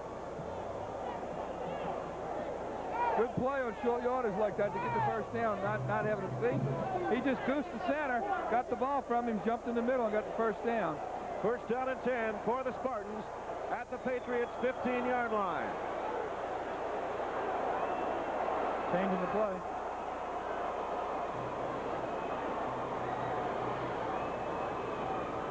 The give is to Woods again, but they didn't fool anybody with that, and he is stopped at the line of scrimmage. No gain on the play. Big lick that time on Curtis, number 99, Tody Mitchell. Get on the tackle that time. Just a little over a minute and a half remaining in the 3rd quarter. Salmen on top by 2. There you see number 99, not blocked.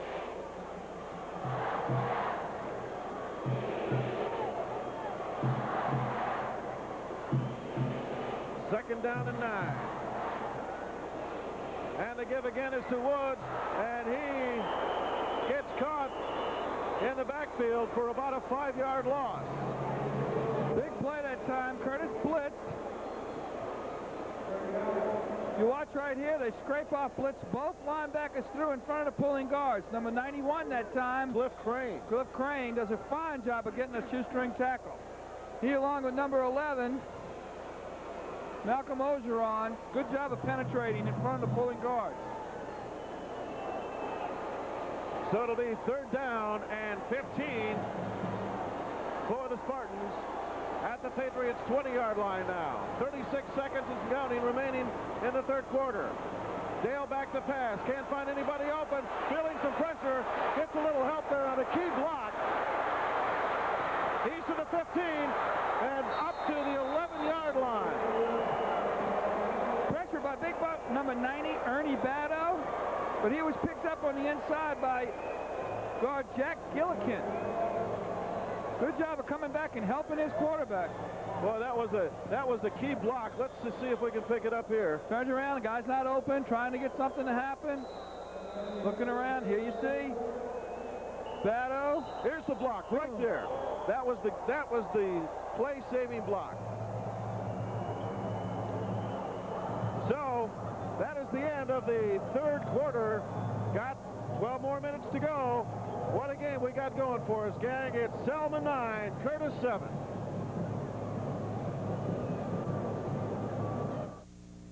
When these guys meet the competition, teamwork and communications are the keys to a winning game plan. For reliable communications, these teams depend on Tamba Communications, the authorized Motorola dealer for the New Orleans area. Tamba features the latest Motorola two-way radio technology, like the new Visor that fits in the palm of your hand, yet is more powerful than two-way radios twice its size. When your winning game plan requires reliable communications, call Tamba, the communications team you can depend on. All right, here's a look at that run again. Joseph Leray. 74. Jeremy Thompson. What a block. 78, Chris French. 51, Jack Gillikin. Right there, taking the linebacker out. So we start the 4th quarter, 11-yard line.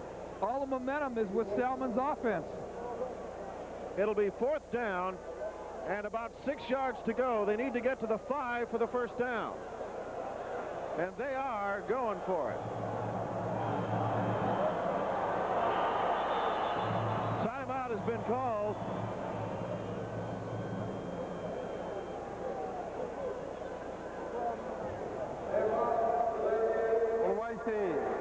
Delay of game against Salmen. That didn't help. They'll back it up. Now it'll be 4th down and 11. I have to agree with Brandon Dale. How do you get delay of the game after a quarter? Yeah, that is interesting. Peculiar calls here today. Still going for it. A timeout now called by the Spartans, so we haven't even taken a second off the clock yet here in the 4th quarter, and the score is Salmen 9, Curtis 7.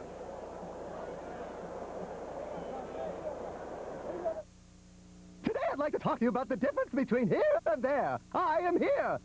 Now I'm there. Avita Springs is a smaller bottled water company that's locally owned, which means they can give special attention to customer service. They are here. That other company is not locally owned. They are there. Avita Springs is now owned by the people who used to run that other big water company when it was here. They are still here. The new executives for that big company are there. So why would you want water from the people who are there when you can get quality water from the people who are here? Whew.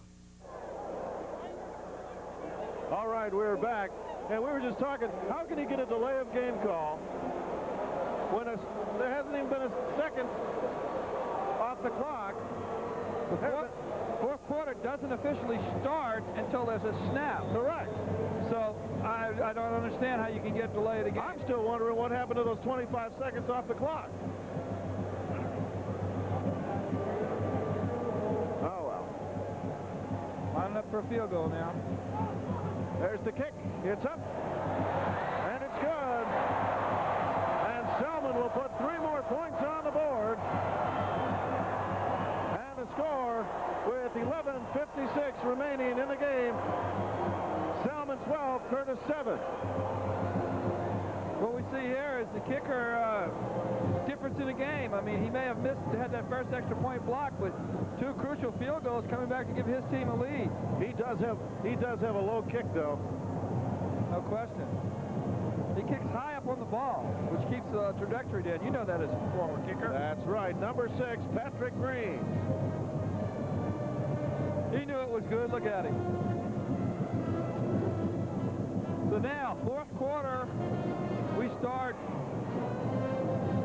Curtis has the ball, and they're behind. How often does that happen this season? I don't think I can remember when I've ever seen Curtis behind. Myself either. Curtis has the ball, and they're behind. How often does that happen this season? I don't think I can remember when I've ever seen Curtis behind. Myself either.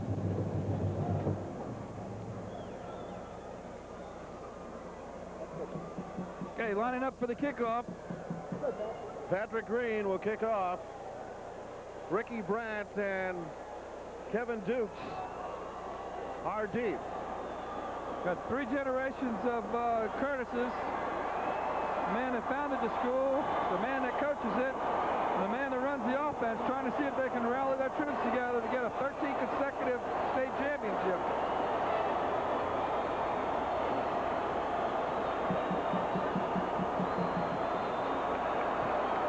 There's the kick, and it'll be taken by Dukes.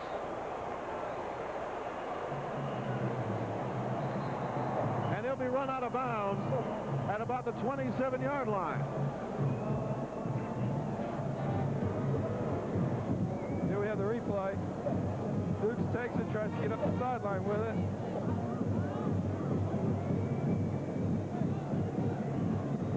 Penetration on 15.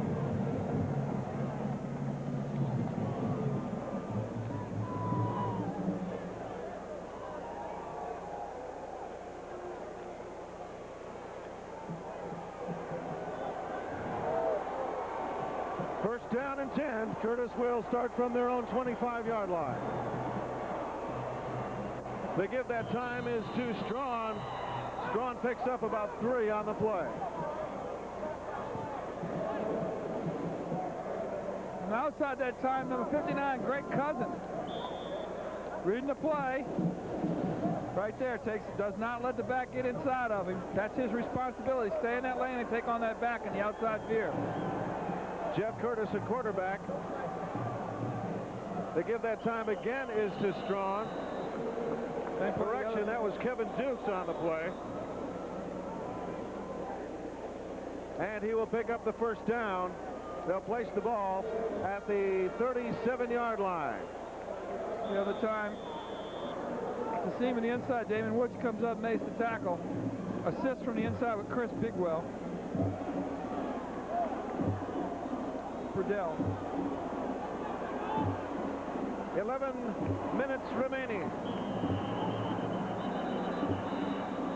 And before the play can get off, flags all over the field. Kevin Dukes moved his hand once he got set. It'll be against Curtis. Dead ball procedure on the red team.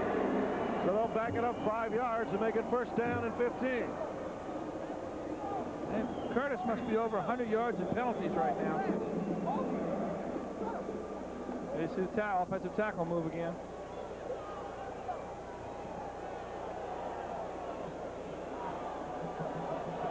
.45 remaining in the game. And the pitch out to Dukes. He bobbles it, drops it, picks it back up, but not until he is nailed for a big loss. Back to around the 29-yard line. Mark Silva and number 59, Greg Cousin again. Great job on the outside. They jammed in the first fake to running back right there. Reads it to the outside. Here you see number 5, Keith Porter, with the help of Mark Silva.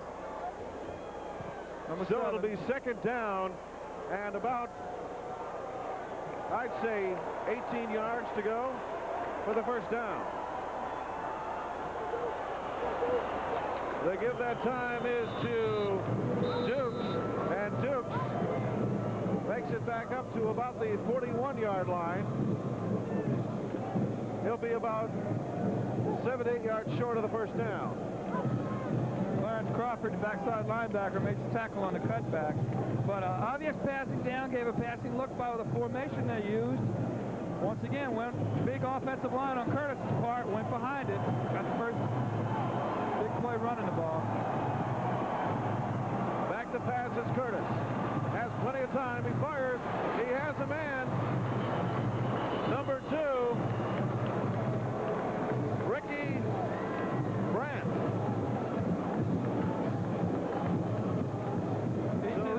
You see the replay.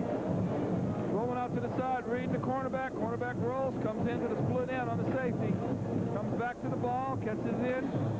Good tackle. Damon Wood would not let him go, trying to pull the ball loose. See him reading it. Flags on the field. They blow the play dead before it can really get started.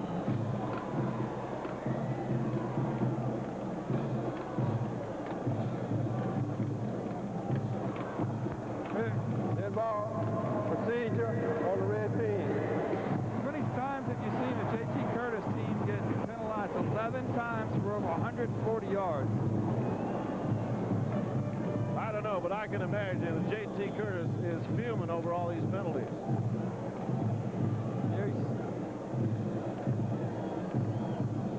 See him coming down. This is how you read the offense. First down and 15 from the Curtis 47-yard line, and he finds nowhere to go and is nailed.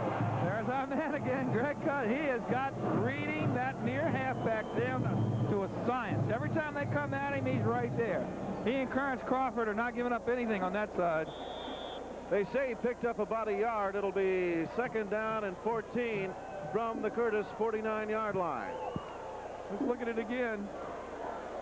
Veer blocking. He steps down like you have to. Takes on the back. Help inside that time from number 53, Wayne Walters. The give is too strong. No. Curtis with the ball. Curtis Kemper. He take me out on that one. Curtis keeps the ball. Will be just shy of the first down. It all depends on where they place the ball, but from here, it looks like he's going to be just short, maybe about a yard. Getting a block on the outside from Ricky Brandt. Number 4, Damian Woods, once again saving a touchdown. So it'll be third down and about a half a yard for Curtis on the Spartans' 38-yard line.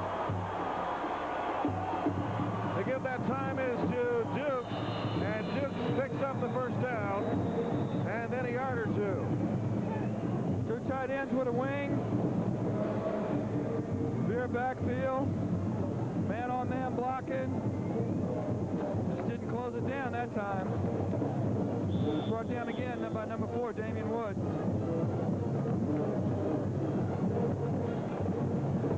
First down and 10. Ball is at the Spartans' 36-yard line. Curtis in control. And the Curtis man starts a little early, and they're going to back him up 5. Another procedure penalty. Tight end this time. On the outside, cannot steer. On the red team. Looked like it was Mike Lilly, number 82.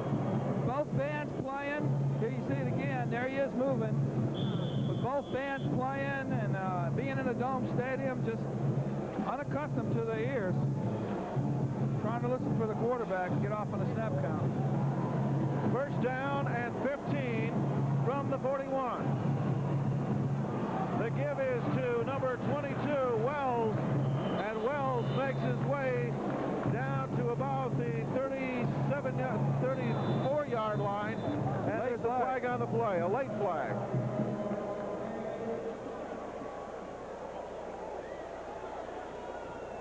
Like that's on number 70, Jeff Davis, after the play was over. There he goes, out of the game. Dead ball, unsportsmanlike, number 70, White. There he goes off the field to the sideline. There you see the reaction from the head coach. Stubbs not happy with his team right now. Get caught up all the emotion and everything, but that was a costly penalty. They'll mark off 15 yards, and we'll resume play.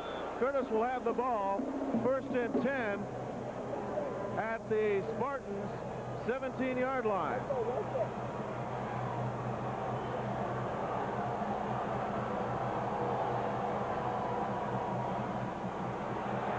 Oh, he caught him that time. Keith Porter was number 32, Kevin Dukes. They read that thing like a map and nailed him for about a 6-yard, 7-yard loss. Keith Porter on the outside blitzing, and on the inside the support was given by number 24. That is Kendrick House. Running that draw again to the weak side. Slow developing play. A stunt took away the timing on the play. Second down and about 17 from the 25. Back to pass is Curtis. He finds number 82, Mike Lilly. And Mike Lilly had the ball in his hand. Just couldn't keep a handle on it. He'd have been gone if he'd have kept that ball in his hands. Well, he has a bad thumb. You can see it's wrapped up. He tried to one-hand the ball. Here we see it again. Great fake on the draw. They just run it twice. Here he goes to the weak side drag in the flat. Tried to pull it in, just didn't get the handle on it. Mike Lilly is a big man. He is 6'4", 236 pounds. Curtis reading it. Gets him in the opposite flat, wide open underneath. Back to pass again is Curtis. And he finds number 32, Kevin Dukes, at the 11-yard line. And correction, it's Mike Lilly again. Same play the other way. That's right. Mike Lilly, 82, is run out of bounds at the 11-yard line. There you see the replay. Fake the draw that they've run 2 times with good success. Run the tight end in the opposite flat. There you see number 24 going for the ball. Kendrick House, he missed it. Gamble didn't pay off. Edward House. So it'll be fourth down and about 3 yards to go from the 11, and timeout has been called by Curtis. And so, with 5:39 remaining in the game, It's Salmen 12 and Curtis 7.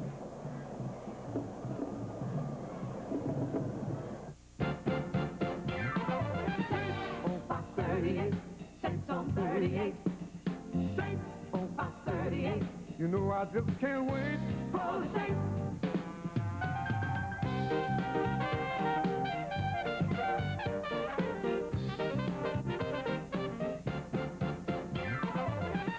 On Fox 38, Saints on 38, WNOL, Fox 38.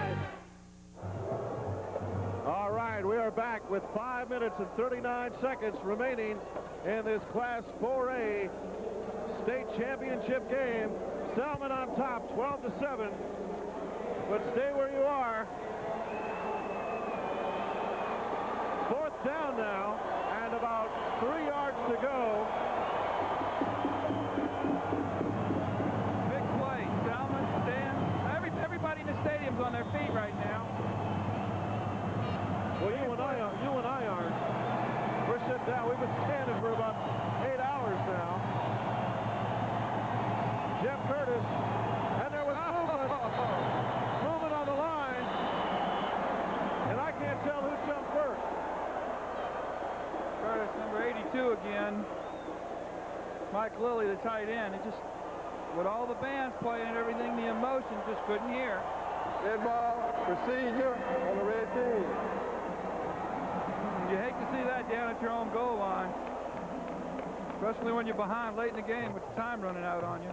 So they'll back it up 5. It'll now be 4th down and 7, a long 7 to go. There you see it, top of the screen. Lilly moving.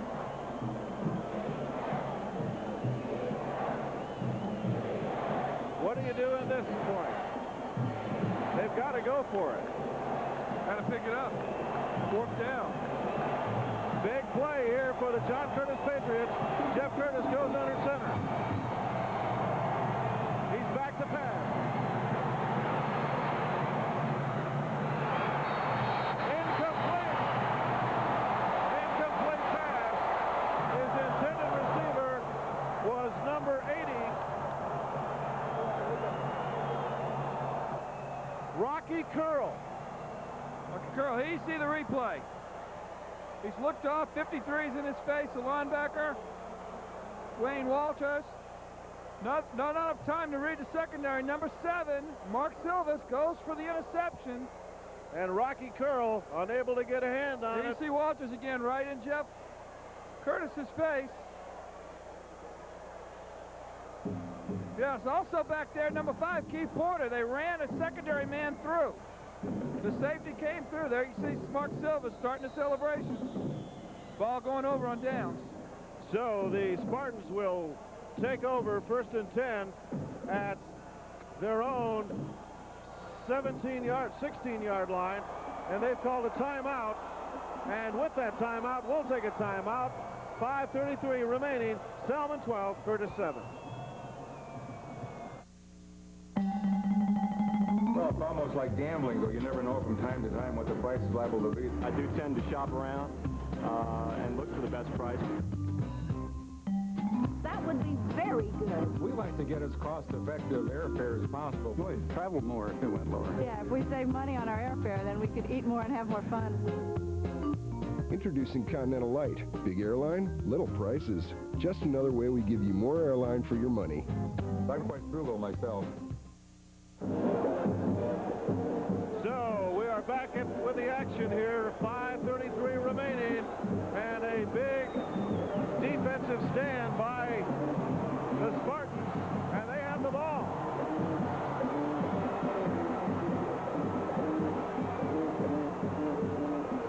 The give is to number 30, Chris Green. Green may have picked up a yard or two, but not many. They'll mark the ball down at the 17-yard line. That's on number 92 for Curtis in the middle. Joseph Loray makes a big play to stop him at the line of scrimmage. So a small gain, maybe a yard. 2nd down and 9. Brandon Dale under center. The give is to number 22,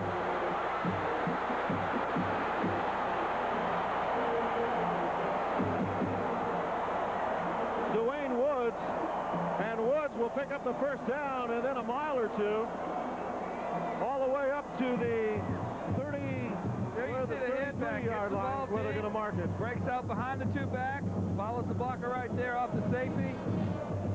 There you see number 2. Holding on for life, trying to keep from giving up a touchdown. Big first down for Salmen.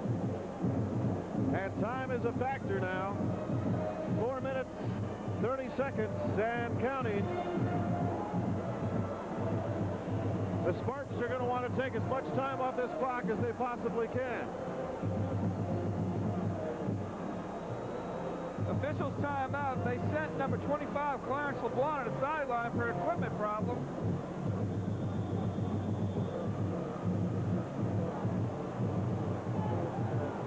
First down and 10.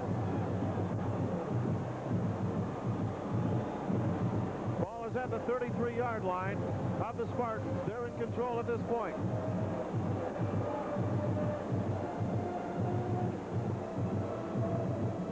The give is to Woods again. Woods breaks it open. He's got the first down. He's to the 50 and will be tackled inside Curtis territory at about the 48-yard line. Big first down. A gigantic first down. Curtis player down. It looks like it's number 45, Scott Pritchard, but he's up and moving. He looks okay now. Here you see the cutback. Both linebackers and the defensive tackle miss. Break it to the outside. Stops, reverses field again. Three Patriots miss him in the secondary. Big first down for everybody on the Salmen sideline. So the clock is ticking. Just under 4 minutes. First down and 10 for the Spartans. They're on the Curtis 48-yard line. Again, the give is to Woods. He's down to the 44-yard line. Pickup of about 4 yards on the play. Off tackle, Chris Gillingham again. And a timeout has been called by John Curtis. And with that timeout, we have 3:31 remaining in this contest. It's the Salmen Spartans 12, the John Curtis Patriots 7. It's New Orleans tradition, good food and fun. We're going to the races, everybody, come on. Enjoy live thoroughbred racing at Fairgrounds every Thursday through Monday now through March 27th. There's a delicious clubhouse buffet, plus complimentary grandstand admission and general parking. Call 943-2200 for reservations. This is the place for ponies, pizzazz, and all that jazz. The New Orleans Fairgrounds. And all that jazz. Time is playing a key factor in this game now. If John Curtis has to hold them, try to get the ball back and do something very quickly with 3:31 remaining. That timeout right there is taken by the coaching staff, trying to get their defense fired up, trying to get them to pull the ball loose, getting them out in the huddle as quickly as they can. In the meantime, Brandon Dale, he's looking at the sideline. One of their coaches has a stopwatch telling him to milk the clock as much as he can. See, he's looking over at the sideline. They tell him when to get under center, trying to take as much time as they can. The give that time is to Porter, and Porter will pick up about a yard or two on the play. Ernie Bado, Mitch Taston in the middle. Tackle. What they're trying to do is not get a penalty, but run as much time off the clock with each play as they can. Third down and 5 for the Spartans. The ball is now at the Curtis 43-yard line. Brandon Dale trying to run this clock down. It's under 3 minutes now.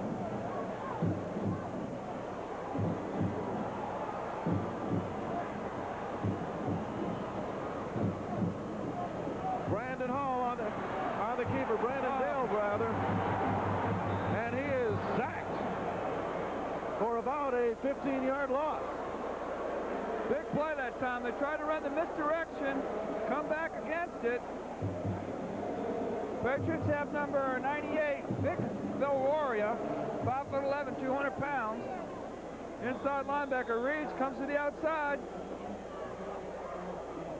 Diving shoestring tackle keeps him from turning the corner on him. So it'll be 4th down and 15. The ball now back in Spartan zone territory at their own 48-yard line. A timeout has been called by John Curtis. JT Furious on the sideline. So we have 2 minutes, 10 seconds remaining. That's about all Curtis is going to have to work with. And the score is Salmen 12 and Curtis 7.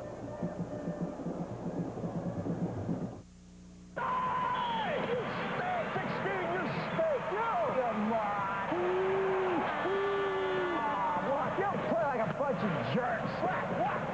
Wanna watch that? Hey! Nice stinking work. Would you act like this at a high school game? If you were the only fan in the stands, Nice way to play. That's beautiful. next time, pretend you are.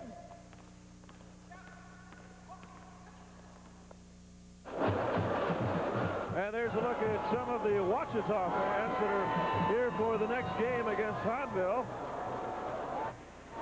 A nice crowd in the dome right now with a combination of the next game's crowd and this crowd and those that stayed from the first game. They're predicting a record crowd tonight for the high school playoffs, Jim. That was Curtis's last time out. And they're going to punt it away. And a nice kick. And it'll be taken by number 32, Kevin Dukes. Dukes still on his feet, but struggling. And he is going to be hit down about the 16-yard line.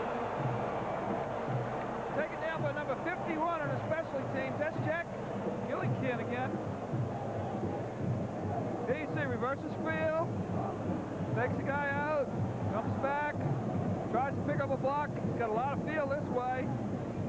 Picks up a block there, another one there. Just runs out of people.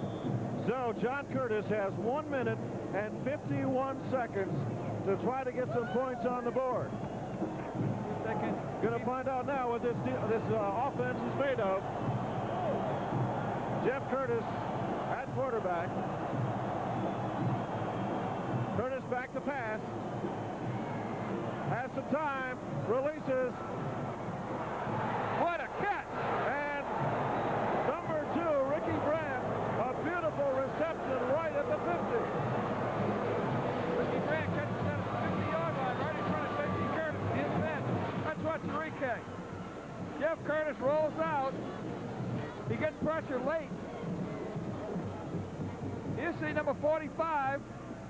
Danny Mark plants him in the end zone, but not until he gets it off. And what a great catch. Tips it, brings it in, stays in bounds. All right, to give that time is the number 32, Kevin Dukes. And Dukes will pick up about 3 to 4 yards on the play. 1 minute, 30 seconds and counting. Curtis cannot take a timeout. Edric House on the tackle that time. They're trying to hold him down, not let him get back up. No huddle.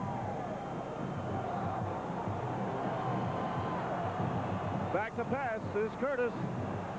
Looks for a receiver. And finds number 6, David Caldwell. No huddle. No huddle. He'll pick up the first down. They got to wait till they move the chains. It'll be first down and 10 for Curtis at the Spartans' 35-yard line. 3 deep zone under coverage now for Salmen. A little bit different than what they were doing earlier.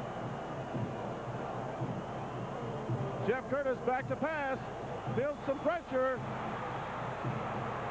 Releases it. Intercepted. Intercepted. Salmen has intercepted. We can't see the numbers. It's in front of Number Curtis. 36, I think, is the player, Chris Brindell. Chris Brindell, number 36. Here we have the replay, Jim. Pressure on the inside there. Reverses his field. There we have number 5, Keith Porter on the blitz. Correction, who is that? Wayne Walters. Wayne Walters. Backup sophomore linebacker. Salmen has called a timeout. There's 53 seconds remaining in this game, and it looks like Salmen is going to take the state title. The score, Salmen 12, Curtis 7.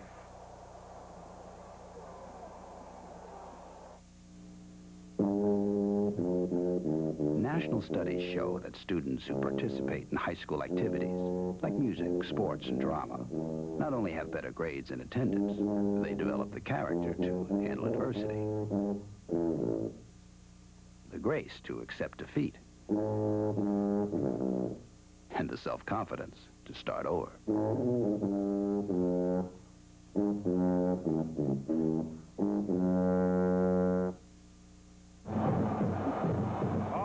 Smush him, the sign says.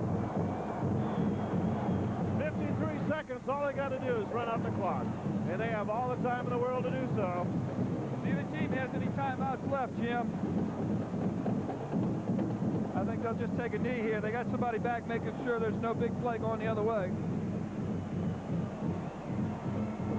He'll fall down on his knee, so it's all but elementary here in the Superdome as the clock ticks down. A lot of hugging and there was squeezing going on that Salmen sideline.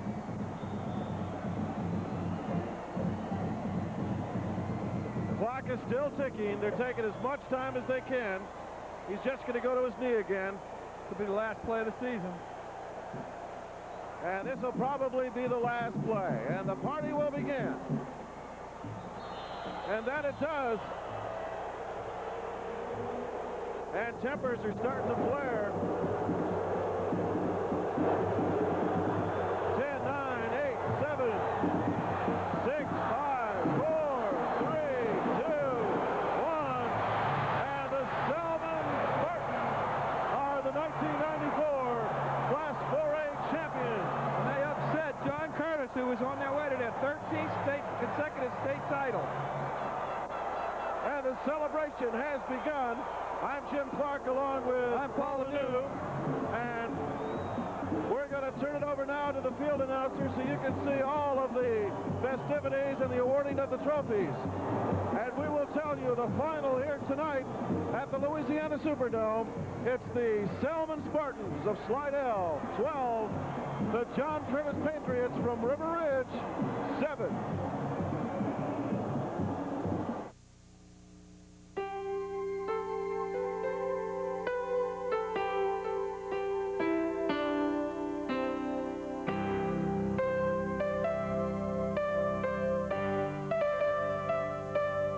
Just a reminder that kids who participate in high school sports tend to go a little farther than those who don't.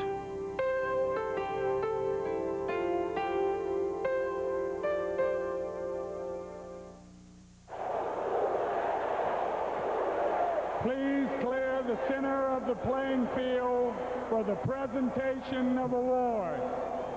Please clear the center of the playing field. Hi, and welcome to the Louisiana Superdome, the Nakia Sugar Bowl Prep Classic. This is the 4A state championship game. The John Curtis Patriots